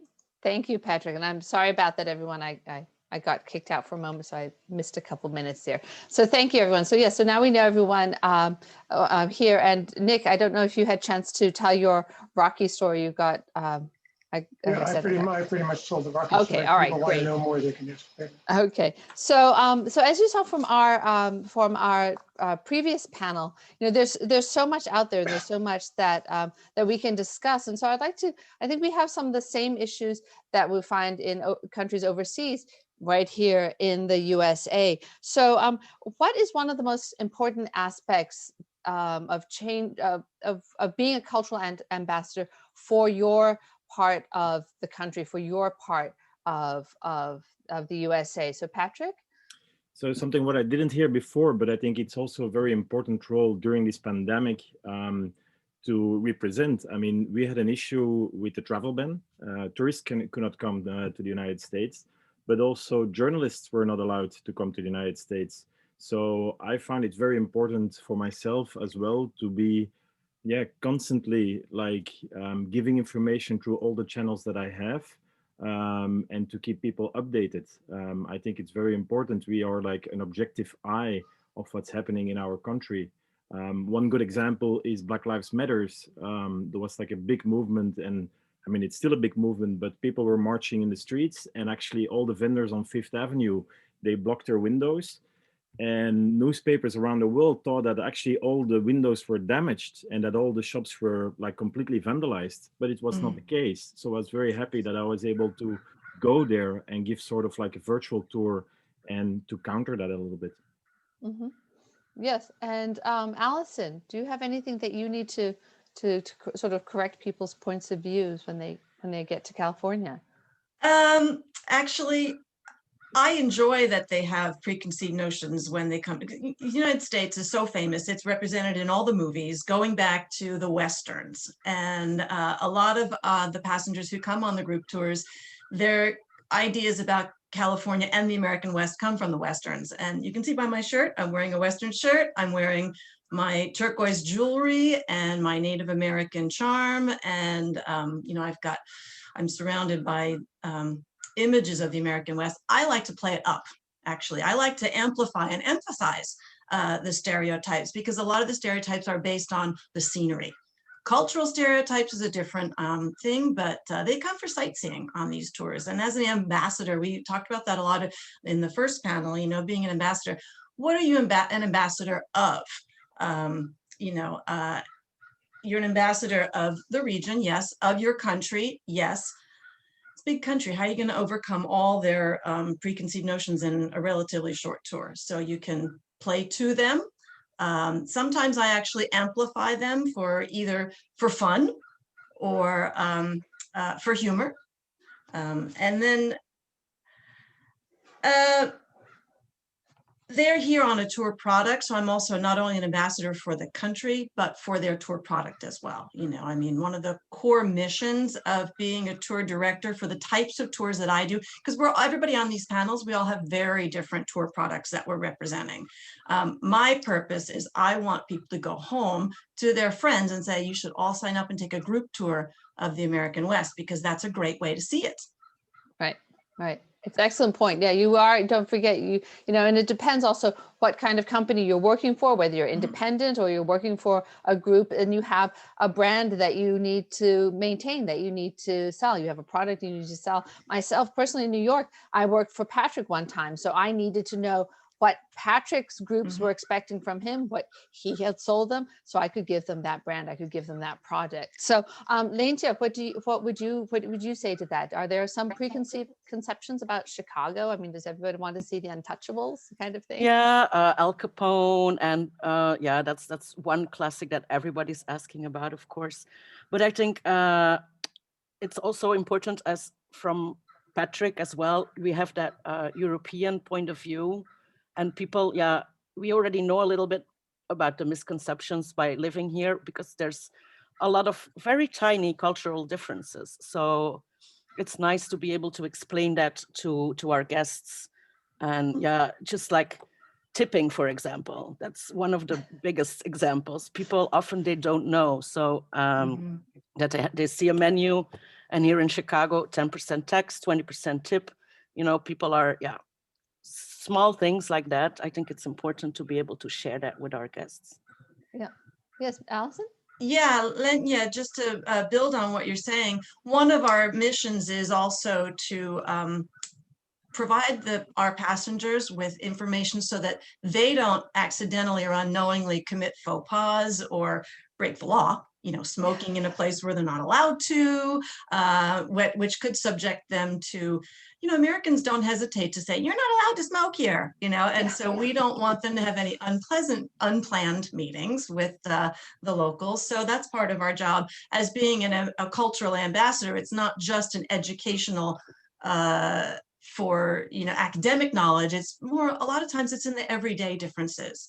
You know, their preconceived notions or their lack of knowledge of the United States might be in very small things, and the little details are just going to make their experience here smoother. Yes, yes. And Nick, would you like to address that as well? Well, the first thing I want to say is when people from Chicago come to Philadelphia, I remind them that we put Al Capone in jail for a year here. Something they apparently had difficulty doing in Chicago. Yeah. But all joking aside, there's really two things.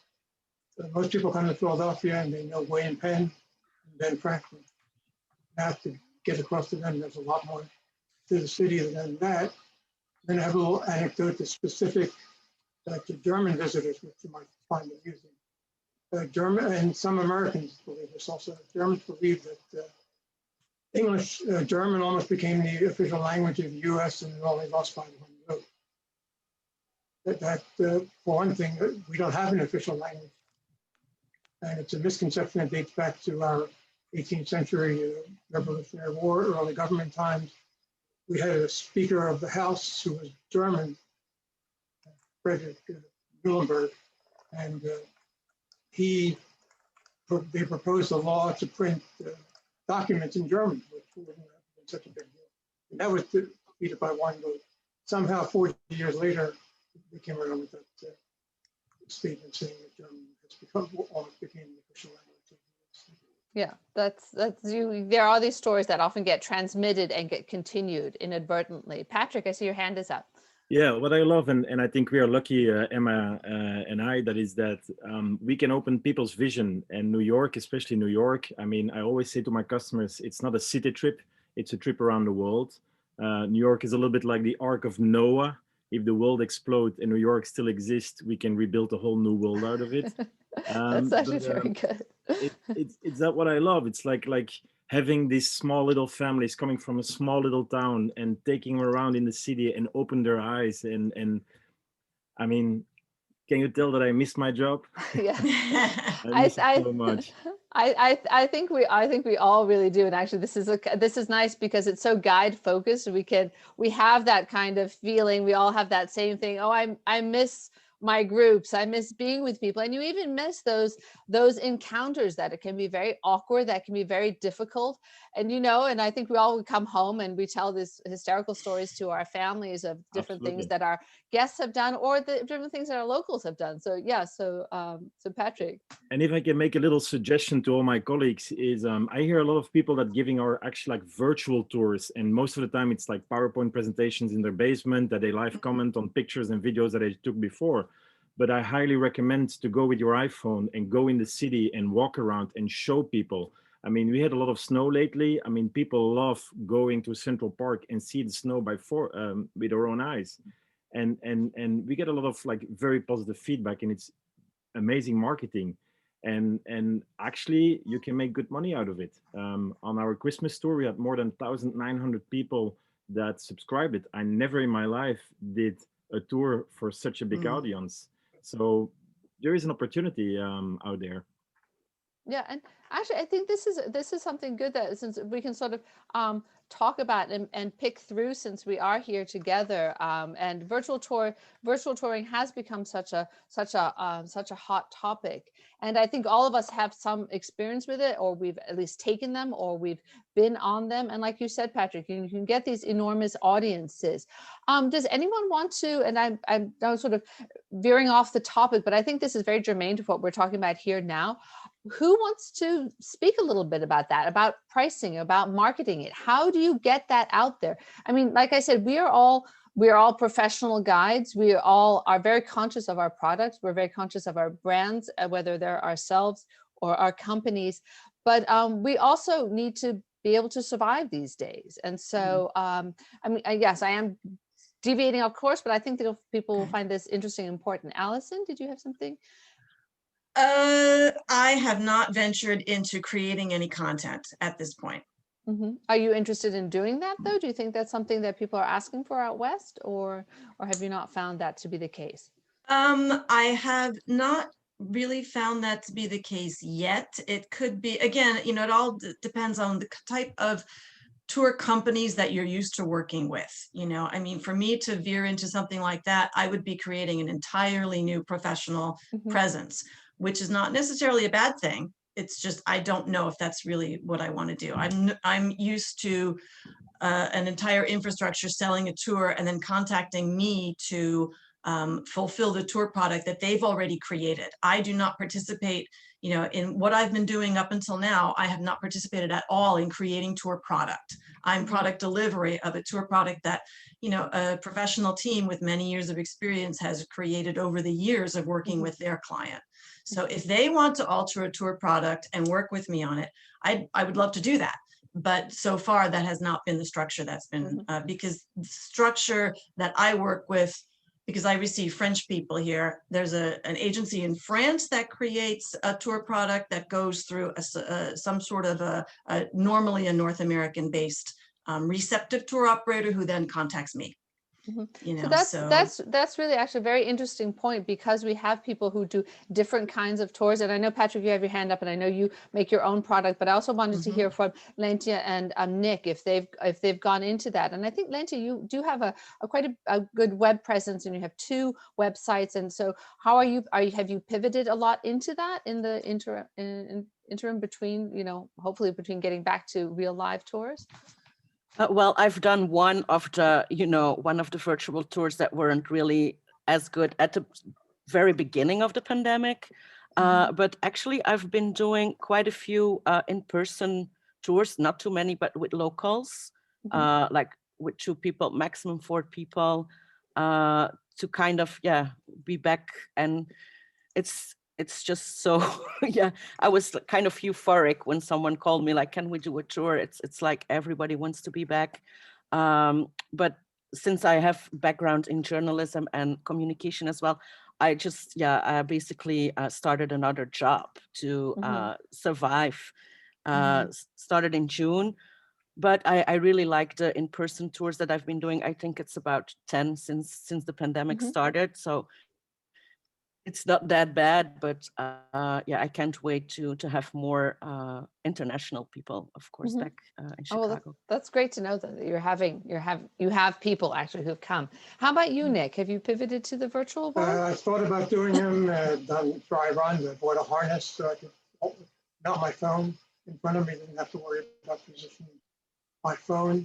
The only thing I've done is, I'm on 3 OTAs. Online travel agencies, I guess the acronym, and I advertise all my tours as being available as virtual tours. Right. Okay, thank you. So we'll get back to Patrick, because you have the most experience with that, and I think some of our listeners would like to hear that. Yeah, I just want to give a couple of ideas and suggestions, a little bit the secrets of the trade. But you know that a lot of industries are completely zoomed out. They're like fed up with being on Zoom all the time, and there lies a big opportunity. Like, for example, I'm doing a couple of virtual tours for a private bank. And what I am at the end of their meeting, their casual meeting, I come in for half an hour and show them the New York Stock Exchange, the bull, and all that stuff. But I do that also for a lawyer company. And I'm setting up, they have monthly meetings with all their customers. And at the end of the Zoom meeting, I come in and will tell something about yeah, how the law and the courthouses here in New York are. And I think it's a big opportunity for all of us to jump on that, because they're looking like for good entertainment to make these Zoom meetings a little bit more special. Mm-hmm. That's really good to keep in mind. Thank you, Patrick. Yeah, Alison. Yeah, Patrick, you're primarily a local guide in New York City, isn't that right? Yeah, I'm. Yeah, the canvas that I'm painting on is thousands of kilometers in one tour. So I personally, my brain is not really focused on being a local guide. So it would also require me to readapt to something like that. And I wish that if I were strictly a local guide, I probably would have been more eager to jump into providing virtual tours. Then I have something different for you to propose. Like what I start doing as well is I call it slow TV, but sometimes I have to hire a car, and I just put my iPhone in my car and I guide people around through the city, and apparently people love it. Right. Of course, you're not going to make a lot of money out of it, but it's good marketing, and people actually they requesting it. Like I have like a steady group of following that actually is requesting, like, hey, when are you going to rent a car again so we can drive with you to the streets of New York? Yeah, and actually you can do the same thing, like if you have the opportunity. It's funny because a friend of mine sent me a video. There's a link you can go to, and you can drive through different cities, and you're literally in the front of the car, and they had driving down Park Avenue, like in Midtown, and you're not really driving, you're just stuck in traffic. And I'm just thinking, and it's got thousands of views, and there's one driving through Kiev, and you just see the highway and stuff. And I'm thinking to myself, and I wrote to my friend, I said, you need a tour guide on that video, because you can set it so it plays random music or it plays the traffic sound. And I'm just like, you need a tour guide to be doing that. So like you said, Patrick, this is all sort of food for thought, kind of grist for the mill. So I think this is a good part of the discussion. Now, I wanted to get into a question that Ruby Roy from Montreal posted into the question in the question section. I think this will bring a good discussion. Since so many of us are working with locals nowadays, because, we've worked, all of us are waiting for those big groups to come in of people who've never been to New York or who's never been to London, and they have all these prejudices and all these baggages to deal with. Right now, we're working with locals who have their own prejudice and baggage about visiting their own towns. So how do you get around that? So Leentje, do you ever take Chicagoans around Chicago, and what do they bring to it? And what do you have to do to change your tour to make it work for a local group? Well, I was actually surprised that many of the locals know less about the city than tourists. So I focused on different neighborhoods, and even people from their own neighborhood, in their own neighborhood, they're like, whoa, I didn't even know that. So I think there's actually a lot of opportunity working with locals. That's a really good point. Nick, do you have Philadelphians who are coming to find you? I don't have a current story because, as I should have mentioned earlier, this time of the year, nobody thinks of being a tourist in Philadelphia. It's cold. Our wonderful weather. We've had snow on the ground for a month, which is very unusual. The only experience I have is when locals accompany visitors. And I have to be careful about what I say, and also they always tend to ask questions that can be sometimes difficult to answer. But what do you mean by careful about what you say, in the sense of, what? Any editorial comments you make. Okay, yeah. How about you, Alison? Do you have any locals coming to you just to get to know your area a little better?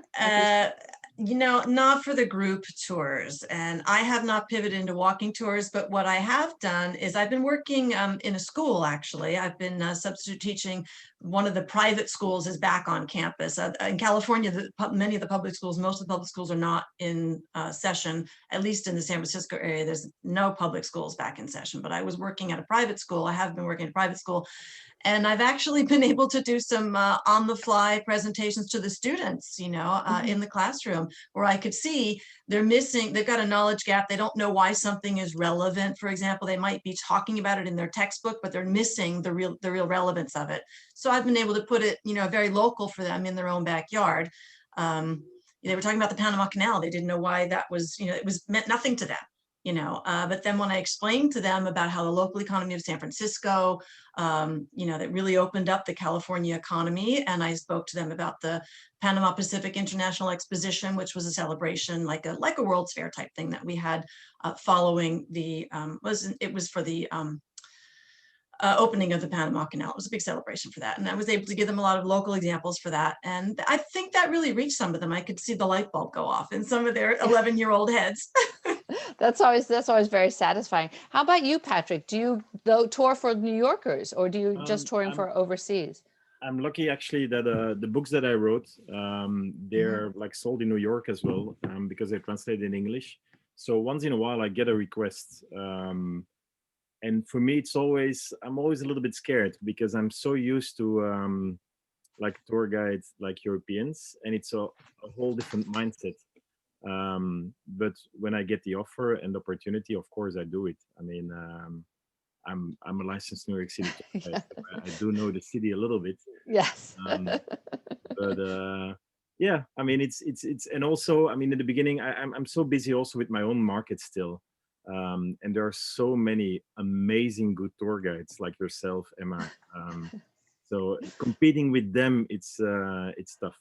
It's I have to say it's hard, and thank you. It's interesting when we think of this local groups, and just from my own experience, because I work at a major attraction. I work at the One World Observatory, which is open, but it's just open on the weekends, very limited numbers of visitors, and so we're getting primarily locals. And like you said, Alison, people don't know their own history. They don't know their own their own backyard, really. And so the fun thing is telling people, and when I have New Yorkers on the tour, so I think all of us will find ourselves, we have that kind of a different kind of dialogue, and you have also all those prejudices to get past and all that knowledge. I mean, New Yorkers, everybody thinks they know everything about the city. And I think, you know, Stefania will say that Venetians are like, oh, I know this, I know that. And you're just like, you really don't. And so trying to find that tactful way to correct, especially a local. I mean, how you correct a local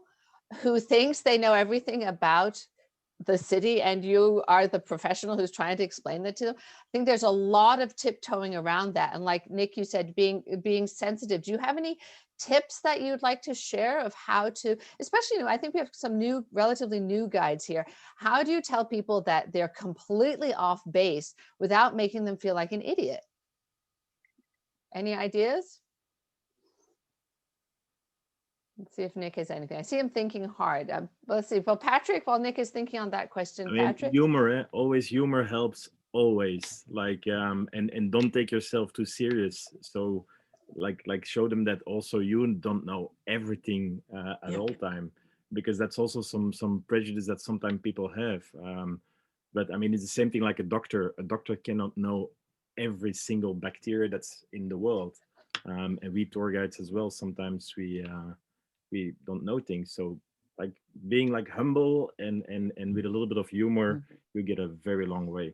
But what I actually want to add is that I find it very interesting during this pandemic, not necessarily the locals, but the local attractions. I get much more invitations of calls of the local attractions over here that takes the time. I mean, Madison Square Garden, for example, called me up last week, said like, hey, Patrick, I found you in a directory. Can we have a chat? I mean, things where I didn't have the time before to do. I mean, now like local attractions are reaching out to other locals, and I love that. I mean, I think I will come out much stronger after this pandemic than when I started 10 years ago. Yeah.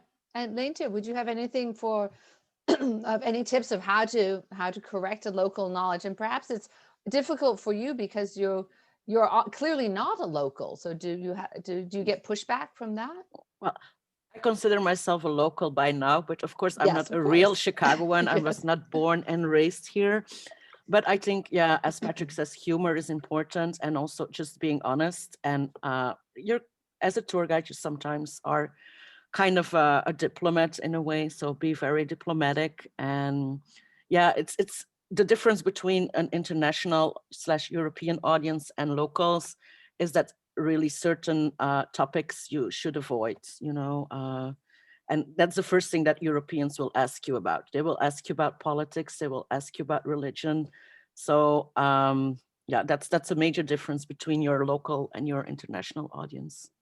Well, speaking of that kind of question, oh yeah, Nick, go ahead. I just my own experiences with people trying to take over the tour, locals who think they know more than you, and every time you pause, they chime in with a whole lot of information that I wouldn't normally give because I don't have the time, and often it's wrong. Mm-hmm. So I have to gently move them away. Diplomacy helps in changing subject. Mm-hmm. Yeah, Alison? I don't like to think of it as a competition for who knows the most. You know, I might be the tour guide, but, you know, there might be someone who actually knows more than I do about a certain aspect of the tour. It's entirely possible. Mm-hmm. And so I will oftentimes welcome if someone wants to make some, you know, useful comments and relevant comments. If a tourist wants to participate, that's often very welcome. I had a guy one time who was an expert in clouds. And he did a 30-minute discussion on the microphone about clouds. And I thought it was a bit too much, but some people found it really, really, really interesting. I mean, talk about an expert on clouds. He was an expert. Yeah, and you know, the American West is a great place to see clouds, and he was thrilled to be there because he said in France we can't see quite this much of a big sky all at once. You know, we just drove for hours down open highway, and for them it was quite an opportunity. For him, it was an unprecedented opportunity to appreciate clouds. So we drew on his personal expertise. That's really great, because I've had people at the observatory, and I've learned, and I do this at the start of my tour. I'll say, is anyone here an engineer? Is anyone an architect? Is anyone a geologist? I was telling people about the Manhattan Schist, and this guy said, oh, I'm a geologist. I'm like, well, never mind then. Yes. So, you know, you can let them, you know, let them participate in a way that makes the tour really a lot of fun and interactive. And it's like Ellen said, you know, learning new things from your clients can really put a much better, really a positive spin on the tour. And I think it helps to unify the group too, that people see that you are encouraging that kind of participation. And then that gives it often act as an icebreaker, which is especially useful if you're doing, you know, one of those week-long tours with a group, and you have to, you know, make sure everybody plays nicely together, and you have that kind of odd group dynamic that you have to work with. I'm a tour director, not a tour dictator. Yes, that's good. That's a very good one to keep in mind. That's a very good thing to keep in mind. So, to sort of pivot from there, from tour directing and tour guiding versus groups or small families. Now we're doing lots of small groups, and it's interesting because Leentje, you said that you've done some live tours already, and like I said, since I work in an attraction, I do interact with people. How do you all feel right now? And this comment has come up in the chat. How do you all feel about working with groups now in the age of COVID? What are some things that you would be looking for from your groups or from your providers? Patrick? Yeah, for me, it's a little bit difficult. I have a 1-year-old that is immune compromised. I mean, his immunity is a little bit compromised. So I'm a little bit afraid because the first people that will arrive in New York, I mean, for now, my customers cannot come because there's a travel ban, but I'm pretty sure that the first one that will come are not necessarily the first ones that are very careful with hygiene. And I find it very difficult because I'm still a business. I mean, it is a business for me. And I don't know how to interact with someone who, for example, is not willing to wear a mask. I know that I will be very strict on it, but it will be a tough one for me, and I'm a little bit worried about it. I hope that we all get vaccinated very quickly so that I don't have too much to worry about it. But otherwise, yeah, I'm not sure what I'm going to do. How about anyone else? Leentje, do you have any, because you've given some tours. How did you run those? How did you manage those? Yeah, so I made them a little shorter, like 2 hours, so we don't have to go inside for bathroom, because that's a problem, of course, because so many places are still closed, and well, things are opening up here now, but and then yeah, mask, and I bring sanitizer and stuff. But I actually had one person who did not wear a mask, and I very kindly asked him to put on his mask, because that's like the policy. And I put it, when people book, I tell them, I put it in the confirmation. But yeah, I understand the worry about, yeah, what if a guest, he's still your guest, of course. What if he's just, yeah, not taking into consideration all the, well, what we should consider now basic rules. Yeah, Nick, any question, any Well, I comments brought about the that? question up because I'm lucky enough, or at least old enough to have gotten my 2 shots of my vaccine. And on March 3rd, I'll be considered relatively immune. So I have the nerve to advertise on my tours that the tour guide is fully vaccinated. I think will really help. I did have a couple of tours during earlier, didn't have any problems with masks. People had a little trouble with the concept of social distancing, but I think that's a problem, not just on tours. I think people just don't understand that concept. Yeah, and I'm seeing some comments in the chat of people limiting the numbers of the tours. And one thing that the private groups that I do at the observatory, that's only one pod, you know, it's only one group, so it's only one family. So I could have a family of 5 people, but no other families will be joining it. And if I just have one person, the tour is full. If I have 2 people, the tour is full. It's just that one group. But I think something that as tourist guides, we should be, you know, we need to be really aware of this. And like you said, Patrick, you're worried about people who won't wear a mask, or Leentje, you had the experience of people not wearing a mask. I mean, and this is something that we have, GANYC at least has developed its health and safety protocols and health and safety guidelines. And I think as professional guides, we have every right to, and this is me sort of getting on my soapbox here, we have every right to, and we must enforce those rules. And I think if you put in your tour information and your tour blurb, you know, we all want to work, but like Patrick, with your little Matteo, you cannot risk him, you cannot risk your family's health. And so if somebody says, I'm not going to wear a mask, you're like, well, you're not going to be on my tour. And that just has to be it. Mark has put in some really good, links into the chat with information about that. And if Michael Dillinger, if you could put in the GANYC health and safety guidelines in there as well, which we're revising, and we're updating those too, because more than anything else, you know, we have to keep ourselves safe and we have to keep our guests safe too. But I feel very, very strongly that tour guides should no way compromise their safety for the comfort of a guest. A guest they have to deal with it. If a guest is going to give you a hard time, then they should not be on the tour. And I think this is something that's really, really important, and that we should all feel strongly enough that we can, you know, make those kinds of statements. And I think I can speak for a lot of us on this tour that we should make those kinds of statements right off the bat, make things very clear right from the very, very get-go. And I see it getting a lot of different health and safety links right there on in the chat. So something to keep in mind. And I like having this discussion here with tour guides, because we're sort of in the group and we can speak to ourselves and know what you know, those things that we all have to deal with. So with regards to health and safety, and with opening up to one of the things that many of us are associated with different guiding associations, whether it's NFTGA or WFTGA or GANYC or Chicago or Venice or wherever. And we come from cities, a lot of cities that do have guiding that is licensed. So like we are licensed in New York City, but we did receive a question about the benefits of having licensed guides versus non-licensed guides, and getting local authorities to license their tour guides.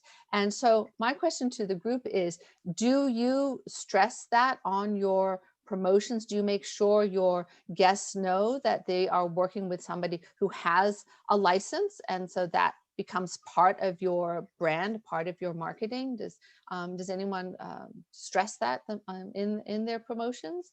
Leentje, do you address that? And I'm not sure what the rules are actually in Chicago. Yeah, so you have different types of memberships. There is no official rules from the city, first of all, which is, yeah, I know it's in New York, in DC, I think in I don't know about the other cities. I think it's very unclear what the rules are. I think there should be like more of a global thing, but okay, that's another discussion.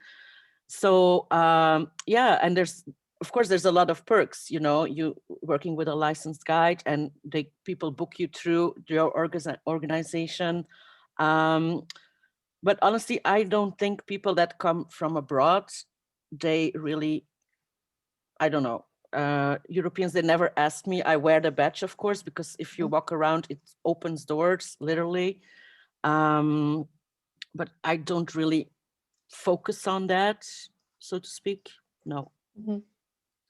Anyone else? Alison, do you have that in Well, California? it's any sort of licensing or certificate or qualifications like that are irrelevant to people coming from, you know, the foreign country.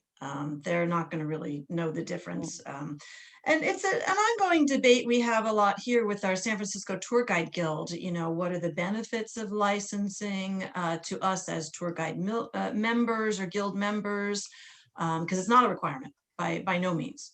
And even for most of the employers these days, you know, in the 80s, 90s, and into the beginning of the 2000s, it was definitely relevant to the local employers that you were a member of the Tour Guide Guild, a certified guide, or whatever your qualifications were. But the profile changed. And of course, now that we're coming into a post-pandemic world, it'll change again. You know, mostly what matters is, are you good at your job? Do you perform well? Are you reliable? And do the people like you? And do they rate you highly on the evaluations at the end of the tour? Mm-hmm. And do you do a good job for the business aspects of your assignment as well? Because I handle money for the tour operator. You know, I need to be able to represent their interests as well. Right, right. Patrick. Yeah, I think we all know a couple of licensed tour guides that are not good. I mean, it's not a guarantee to be a good tour guide. It is important because it's the law. You need to have that license. But unfortunately, it's not a guarantee that, I mean, I hire a lot of tour guides because we do sometimes very big groups. I work also as a DMC. And yeah, I each time I'm shocked that, a lot of licensed tour guides are just crap.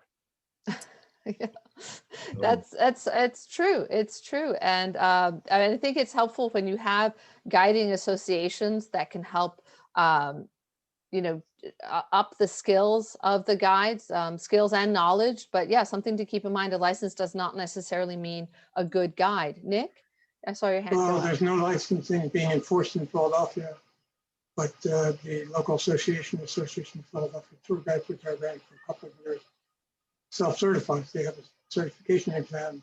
And I took it just so I could put that line on my website that I'm certified. Certification, unfortunately, it's a little form of false advertising, because in Europe, it's much more difficult to become certified. So I don't mind doing it because I think I'm qualified.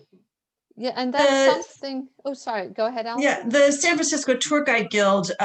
Speaking of skills versus an actual, you know, a certification that you can get maybe by checking some boxes. The San Francisco Tour Guide Guild chose, rather than put emphasis on working toward mandatory licensing, for some reason, they decided that it would be much better to be a skill building association. So that's why they chose the name Guild. Rather than a requirement, it's a voluntary participation for constant ongoing skill building. That's something really interesting to keep in mind, because there is such a difference. And I think we can see this here. And like I said, just again in the chat too, people coming from European countries or other countries that are, you know, not the US, they're often have state-run, or they have large governmental agencies, and even just large tour agencies that to take care of this kind of thing, which we don't have at all in the United States. And that's something that tourist guides and what GANYC and NFTGA and the NFTGA associations are working very hard on is to professionalize the job of a tour guide so that it is seen like a career. It's seen as a job, not just a hobby. I think a lot of us, a lot of US guides will get this, you know, oh, this is your real job. It's like, yeah, this is my real job. This is what I do. And so when you have a country's tourist board that is backing you up, that makes all the difference. And so actually, I think it's nice to have something like International Tourist Guide Day when we can celebrate this profession. It is a profession, and it is something that we do and that we love to do. That's why we're here, and that's why we're doing it. And so Danny's making some good points in the chat about like licensing in Italy, and I know Stefania is can speak to that too. But you know, also just speaking to some of my Italian friends, in the European Union, you can now be a licensed guide sort of anywhere in Europe and speak in all the other countries. So Italy has to combat with guides coming from, say, Germany or from Austria or from Spain, who are technically licensed guides, but they're speaking about Venice or Florence or these cities that have very, very strict requirements for being a tour guide. And they're just speaking off the top of their heads. We don't have that in New York City. So, and we don't have that in American cities. So how do you, my panelists here, how do you prepare yourselves?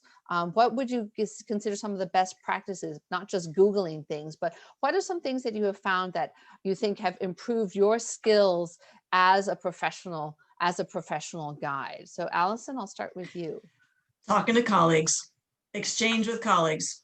Number one resource is exchange with colleagues. Facebook discussion groups are fabulous for the local, and the more honed in you can get for your type of tour or your local region is the better. Mm-hmm.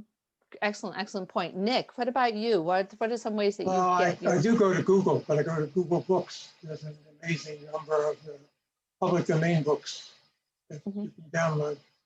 And one of the interesting things is a lot of the stories people tell that we since found out are not true were from books written in the 1890s, 1900s. So you have to really be careful with that material. But they're also a really good source of illustrations. Some of us carry a portfolio. You can find some really nice pictures. Leentje, what about you? What are some tips or tricks you have for? Yeah, I think, well, talking to your peers is definitely important. Both here in Chicago with the CTPA, Chicago Tour Guides Professional Organization Association, sorry. And then with my Via Americana colleagues in different cities, because yeah, you have the same audience, so you can always learn. And I think that's the most important thing, as Alison said and others said, like, yeah, keep the conversation going, and yeah, and of course there's a lot of resources, and then yeah. Well, it is up to us to prepare commentary, but for the colleagues, they're a great resource for the practical tips of going to a place that you haven't been to before. Yeah. Patrick, what would you say? I mean, I wake up, eat, breathe New York. Everything is yellow in my apartment. It's yellow, Gap yellow. I always wear yellow, and for me, like, it's my hobby. It's my passion. I mean, so it's small things like I love to wake up with a good podcast. I have so many like newsletters that I go through. Facebook groups, talking to peers, but also customers, because that's a little bit the idea that I had from my second book. I actually learn a lot from my customers, and they all come for different type of reasons to New York. And that's also, once again, a big advantage of New York, that everyone find this holy grail in New York. If you like shopping, I mean, you can shop till like, if you like musea, I mean, we have the best museums in the world. If you like fashion, we have the best stores. So yeah, I mean, every day I learn something new. Well, yeah, if I may, oh yeah, sorry. go ahead. Yeah, and just literally opening doors when you walk around through a new neighborhood, just open a door, go in, talk to people. Yeah, and then the stories will come to you. Yeah, that's very true. And I always like to go into the lobbies of buildings just to see the space. And sometimes you can chat with the security guard and they'll be nice and helpful. Other times won't say anything, but I just walk in and I'll say, oh, I'm a tour guide. And I'll often say, I'm a tour guide. I wanted to see your building. And sometimes that'll get me a little further in. And sometimes I get these great stories, you know, that I would not have heard before. So speaking of stories, just as a sort of final thing, if I'd like to hear from all of you, what's one of your favorite, and you know, a little short story about a misconception that somebody had coming from overseas to the United States that they told you and you were just like, you know, one of those things that you just sort of sit there and go, wait, now what do I say? Because it's so out there, or it's so interesting, or so unique. So I'll start with you, Alison. What was some of the most extraordinary things? I had, this is quite a few years ago now, a couple came on the tour, and it was the end of the tour when the husband came to me and he said, I did not want to come to America on this trip. My wife chose the trip. I don't like the American system. And I think he's talking about a socioeconomic political system. And then he said, but you know what? I really enjoyed the trip and I'm really glad I came. And I'm going to recommend to my friends.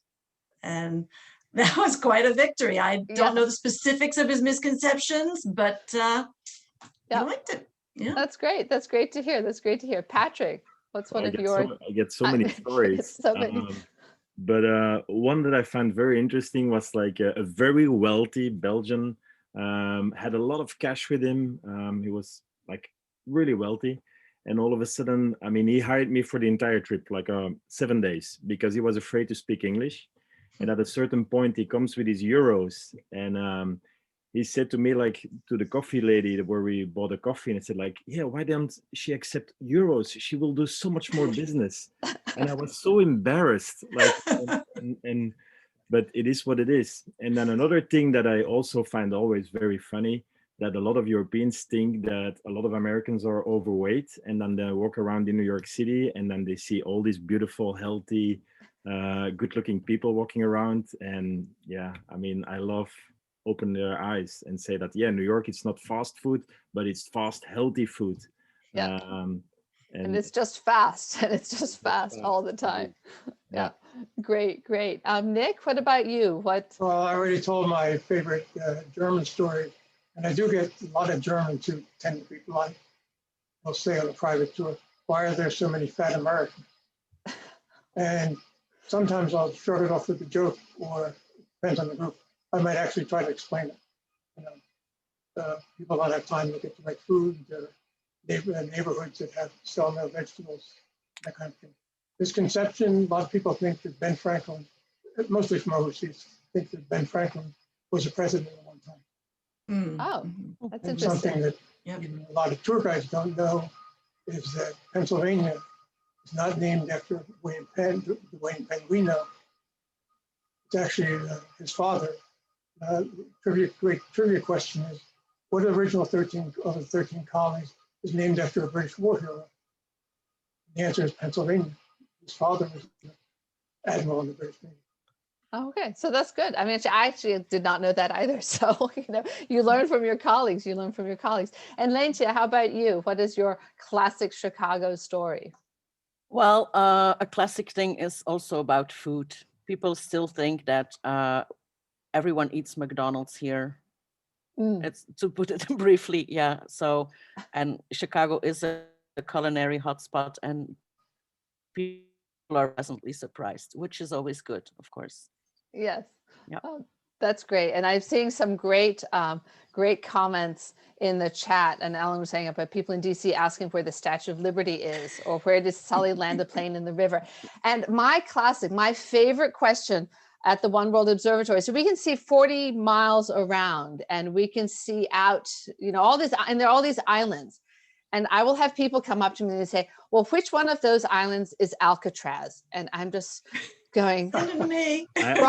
wrong side of the country. So people who don't know, Alcatraz is in California. And so I'll have people, they'll say to me, and it's funny, I think all of us notice this, you'll get like the same question over and over again, often on like within 2 days. I'm like, is everybody asking the same thing? So I remember one, weekend, I kept getting Alcatraz questions, and I thought, I think everybody's watching a lot of Law and Order. So my response to the Alcatraz is, do you mean Rikers Island? And people are like, oh yeah, Rikers. I'm like, yeah. Or they'll try to save themselves because then they'll realize, they're like, wait, Alcatraz is not in New York City. And I'll just like, yeah, wrong part of the country. Yeah, Patrick? I had once a customer ask me at what time leaves the 7 o'clock bus, and I had a hard time to answer. Yeah. Well, and if you're not on this, it's tour guides, you should join the group of the funny things that passengers say. And I remember reading this one that's always stuck with me. And our DC guides will get this. How do they get all the flags around the Washington Memorial to go the same direction? So that's just, you don't know what to say when you get there, you don't know what to say. So Michael, you want to come in? Yeah, I just wanted to say I was monitoring the questions, and there was actually one question that popped up that I actually wrote down because it was somebody asked about, after Patrick was talking about doing the virtual things online, and somebody really wanted to know more about creating, selling, and marketing of virtual tours. So that would seem to be the big question there from the discussions. So you might want to throw that out there for your panel. Yeah, sure. Patrick, you want to touch on that? And if anyone else has ideas?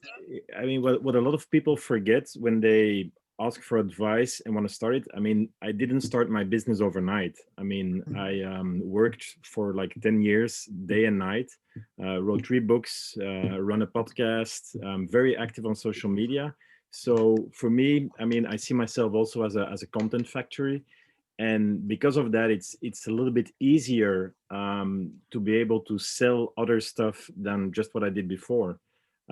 So my biggest advice, if you're not doing that yet, is like build your content factory and build your community. Like, community building is huge. I don't get it that people during this pandemic stopped being active on social media. I see a lot of them. I just became more active, and like today, for example, I did like 4 or 5 posts. I was supposed to go live. I will go a little bit later live, but it's very important to do that. And then you have your community, and then it will be easier to propose a service as a virtual tour.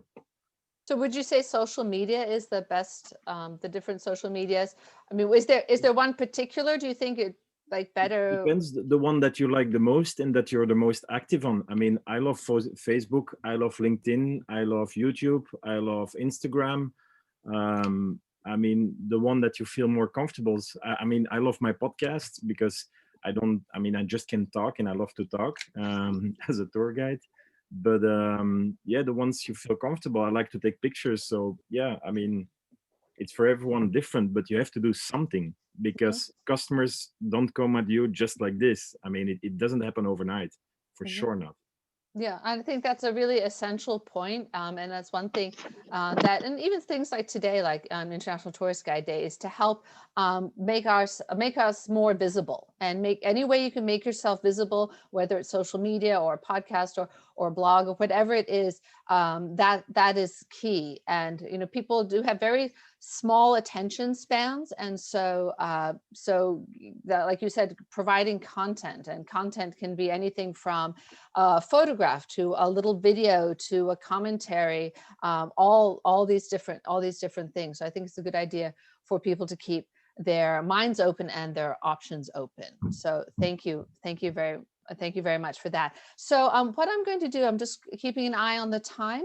So thank you all so much. Thank you, our USA-based panel for this. And Patrick had put in his Instagram there, and I know Barış had put his in as well. So if we'll take another break. We'll take another short break, just till let's say till 2:30, just a 5-minute break, and then we'll come back. We'll have all the panelists together, and for any questions or any general discussion, and maybe the panelists to people who are attending too, if they'd like to hear from you guys. So we'll come back at 2:30 precisely. We'll come back here, and we'll just wrap everything up. So thank you very much, everyone. I'm just going to turn off my video and sound for a moment, and we'll be back in 5.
Well, it looks like Mark sold a book.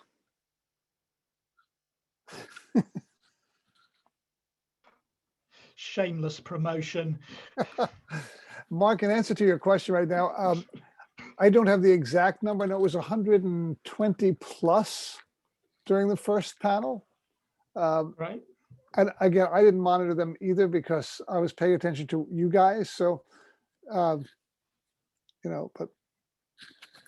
Well, is that, I don't suppose there is a typical, because you've never done a Zoom conference before, but does that match your expectations, or is it?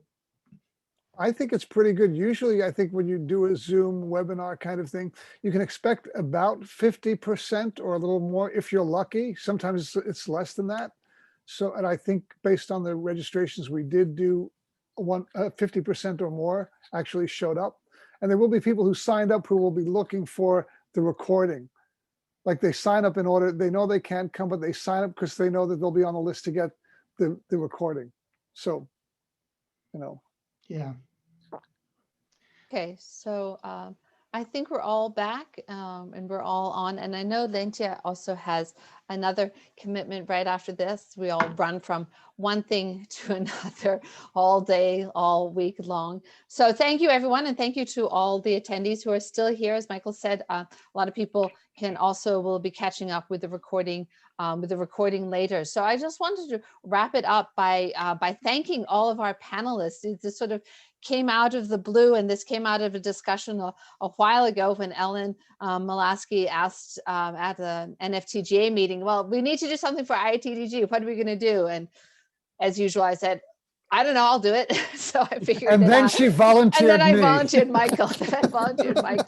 So we got it done. And actually it was Michael's idea to have this wonderful panel. And I hope it gave everybody a good perspective on different points of view from all around the world. So I think what I'd like to do, I'd like to go around to all our panelists. If you'd like to make some final comments, some final sort of thing for International Tourist Guide Day, speaking to your peers, speaking to your colleagues. So I'll start with Leentje so she can actually get going if she needs to. So go right ahead.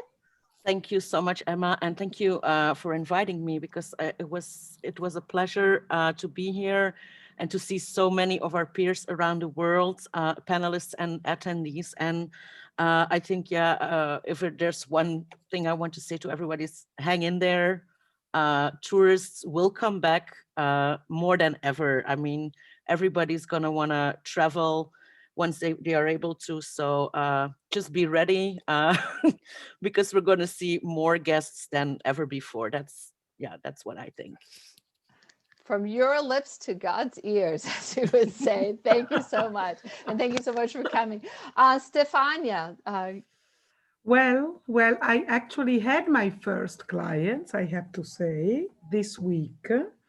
And it was a very interesting story because it's a young chef with his partner.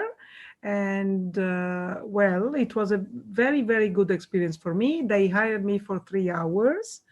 And he is less than 30 years old and had an international experience as a chef working in Paris, but he's from the Veneto region, because at the moment in Italy, you cannot go out of your region. So he's actually based in a little place near Vicenza, where actually you guys, you American guys, you have an American military base.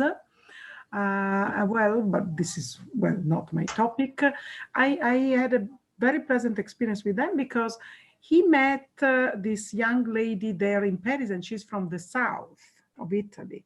So when he met this lady, oh, you are Terrona, which in Italian means you are a southerner. So they were so nice, and they were so curious because he told me, you know, when I came to Venice, I used to come with my family, but only for a day, and I could not see as much as I could now with you. And he was very much interested, and it was so interesting for me. Now I had to exchange my visit to his trattoria. So my next, you know, and I want this place to be also known by my friends. So I think this local kind of tourism makes very, well, it's very effective in our business. So I'm very, hopefully, I want to be positive. Well, Great. not positive. Yes, you want to be a positive outlook. Nobody wants to I actually want to be. have a positive outlook, but Yes. and I feel this was so nice to me. Great. Oh, great. Good. Thank Very you so good much, hope. Stefania. Yeah. Thank you, I want Stefania. to share this with you. Thank you. Barış, we'll go to you because actually it's latest for you, so you probably need to get to bed Yeah. soon. He stays up all night. Yes. Yes. Raki helps him. You know what? You know what? Tomorrow morning I have an early flight to Cappadocia to check around a couple of days. As I heard, Citibank, worldwide bank, Turkey office has a meeting, and they said they estimate 3.5% positive numbers for the economy for the third quarter. Oh. So this means after June or July, we will start properly to work. But I hope at the beginning of April, we start domestic tourism, inbound tourism, with travel with Turks in Turkey. I do thank you one more time to Michael, also Ellen, to give us the opportunity, the chance, and Emma, I met you first time at as if I know you for years now. Thank you very much for all your support, all your assistance.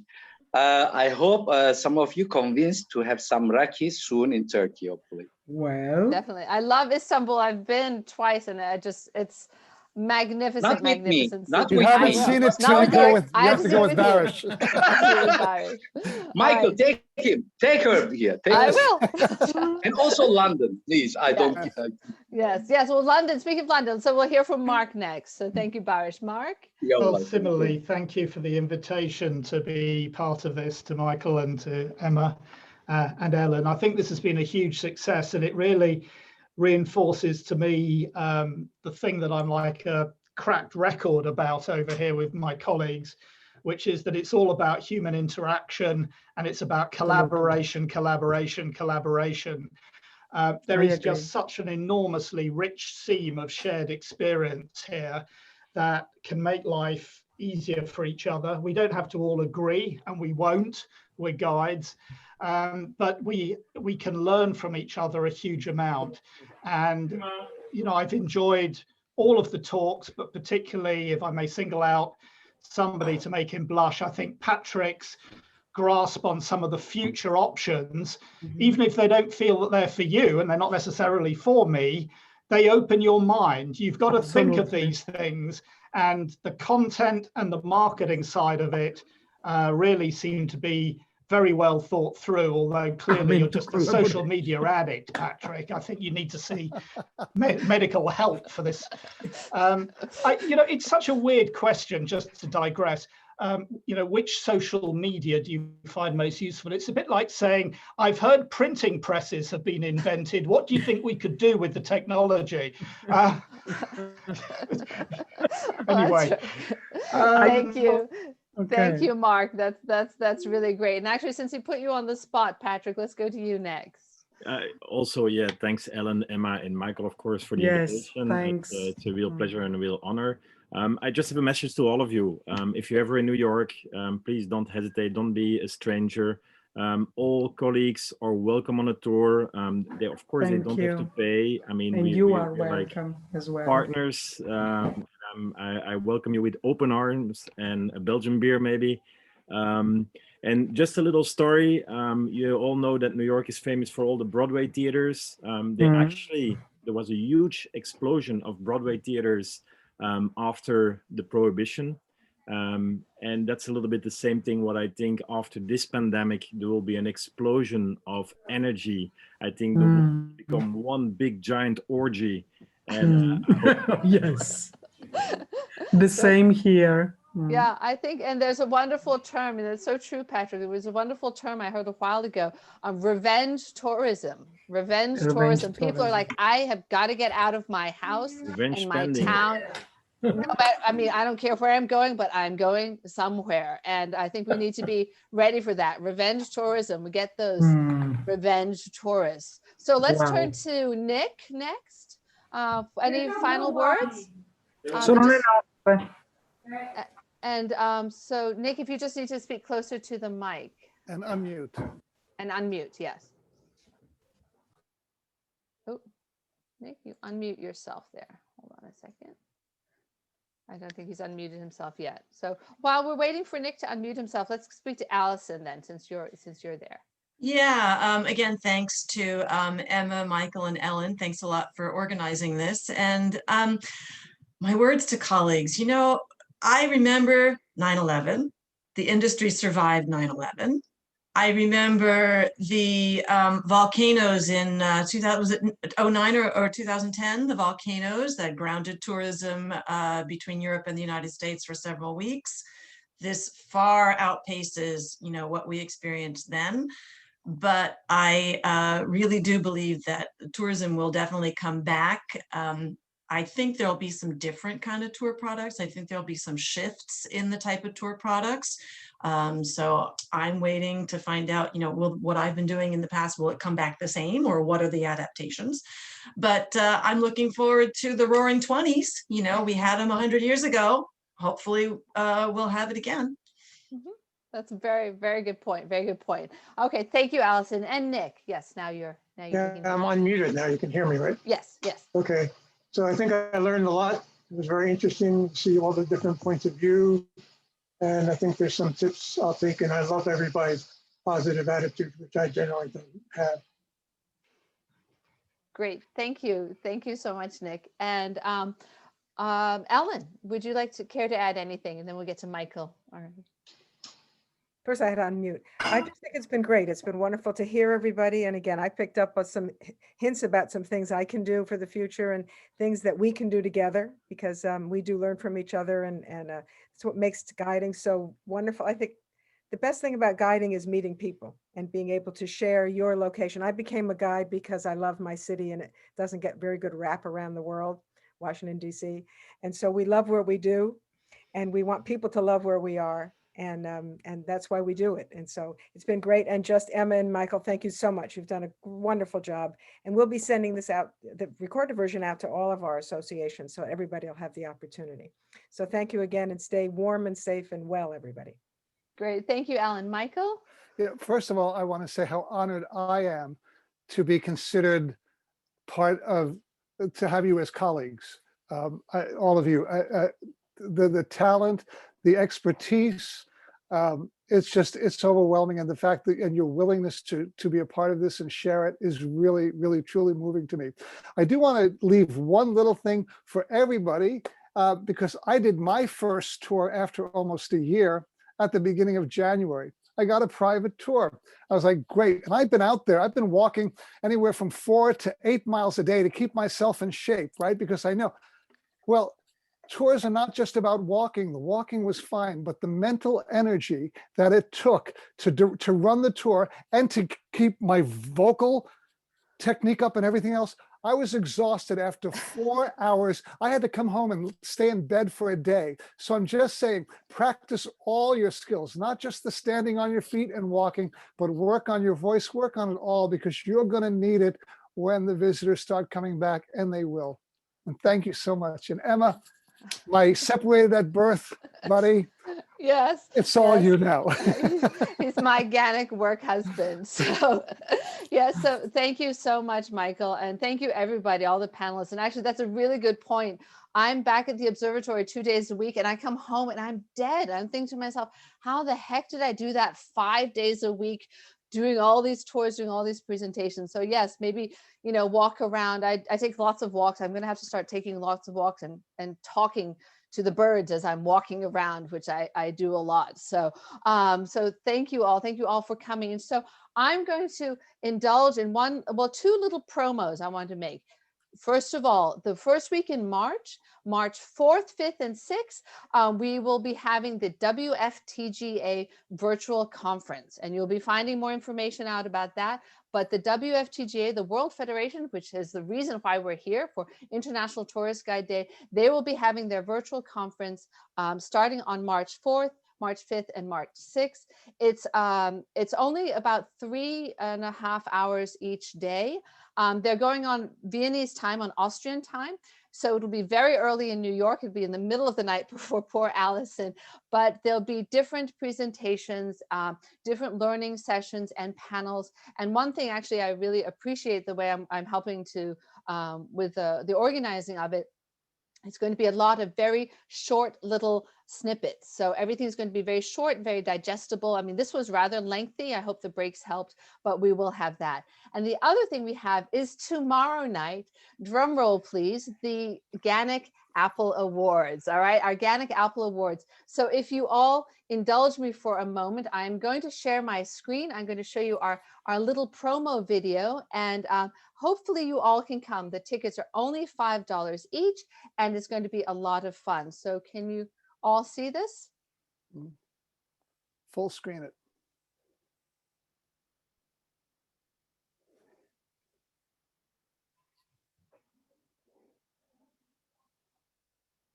Em, the sound is not on. Oh, trying to turn my sound on.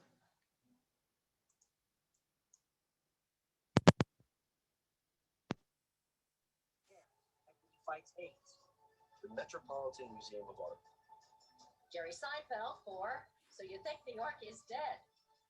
Valerie Boyd, Tom Myers, Gregory Young, editor. WQXR. And the GANYC Apple Award goes to... Let's get out some trophies. I wish you congratulations. Congratulations. Congratulations. Congratulations for all that you do. $5 tickets to the webcast at the Eventbrite link below.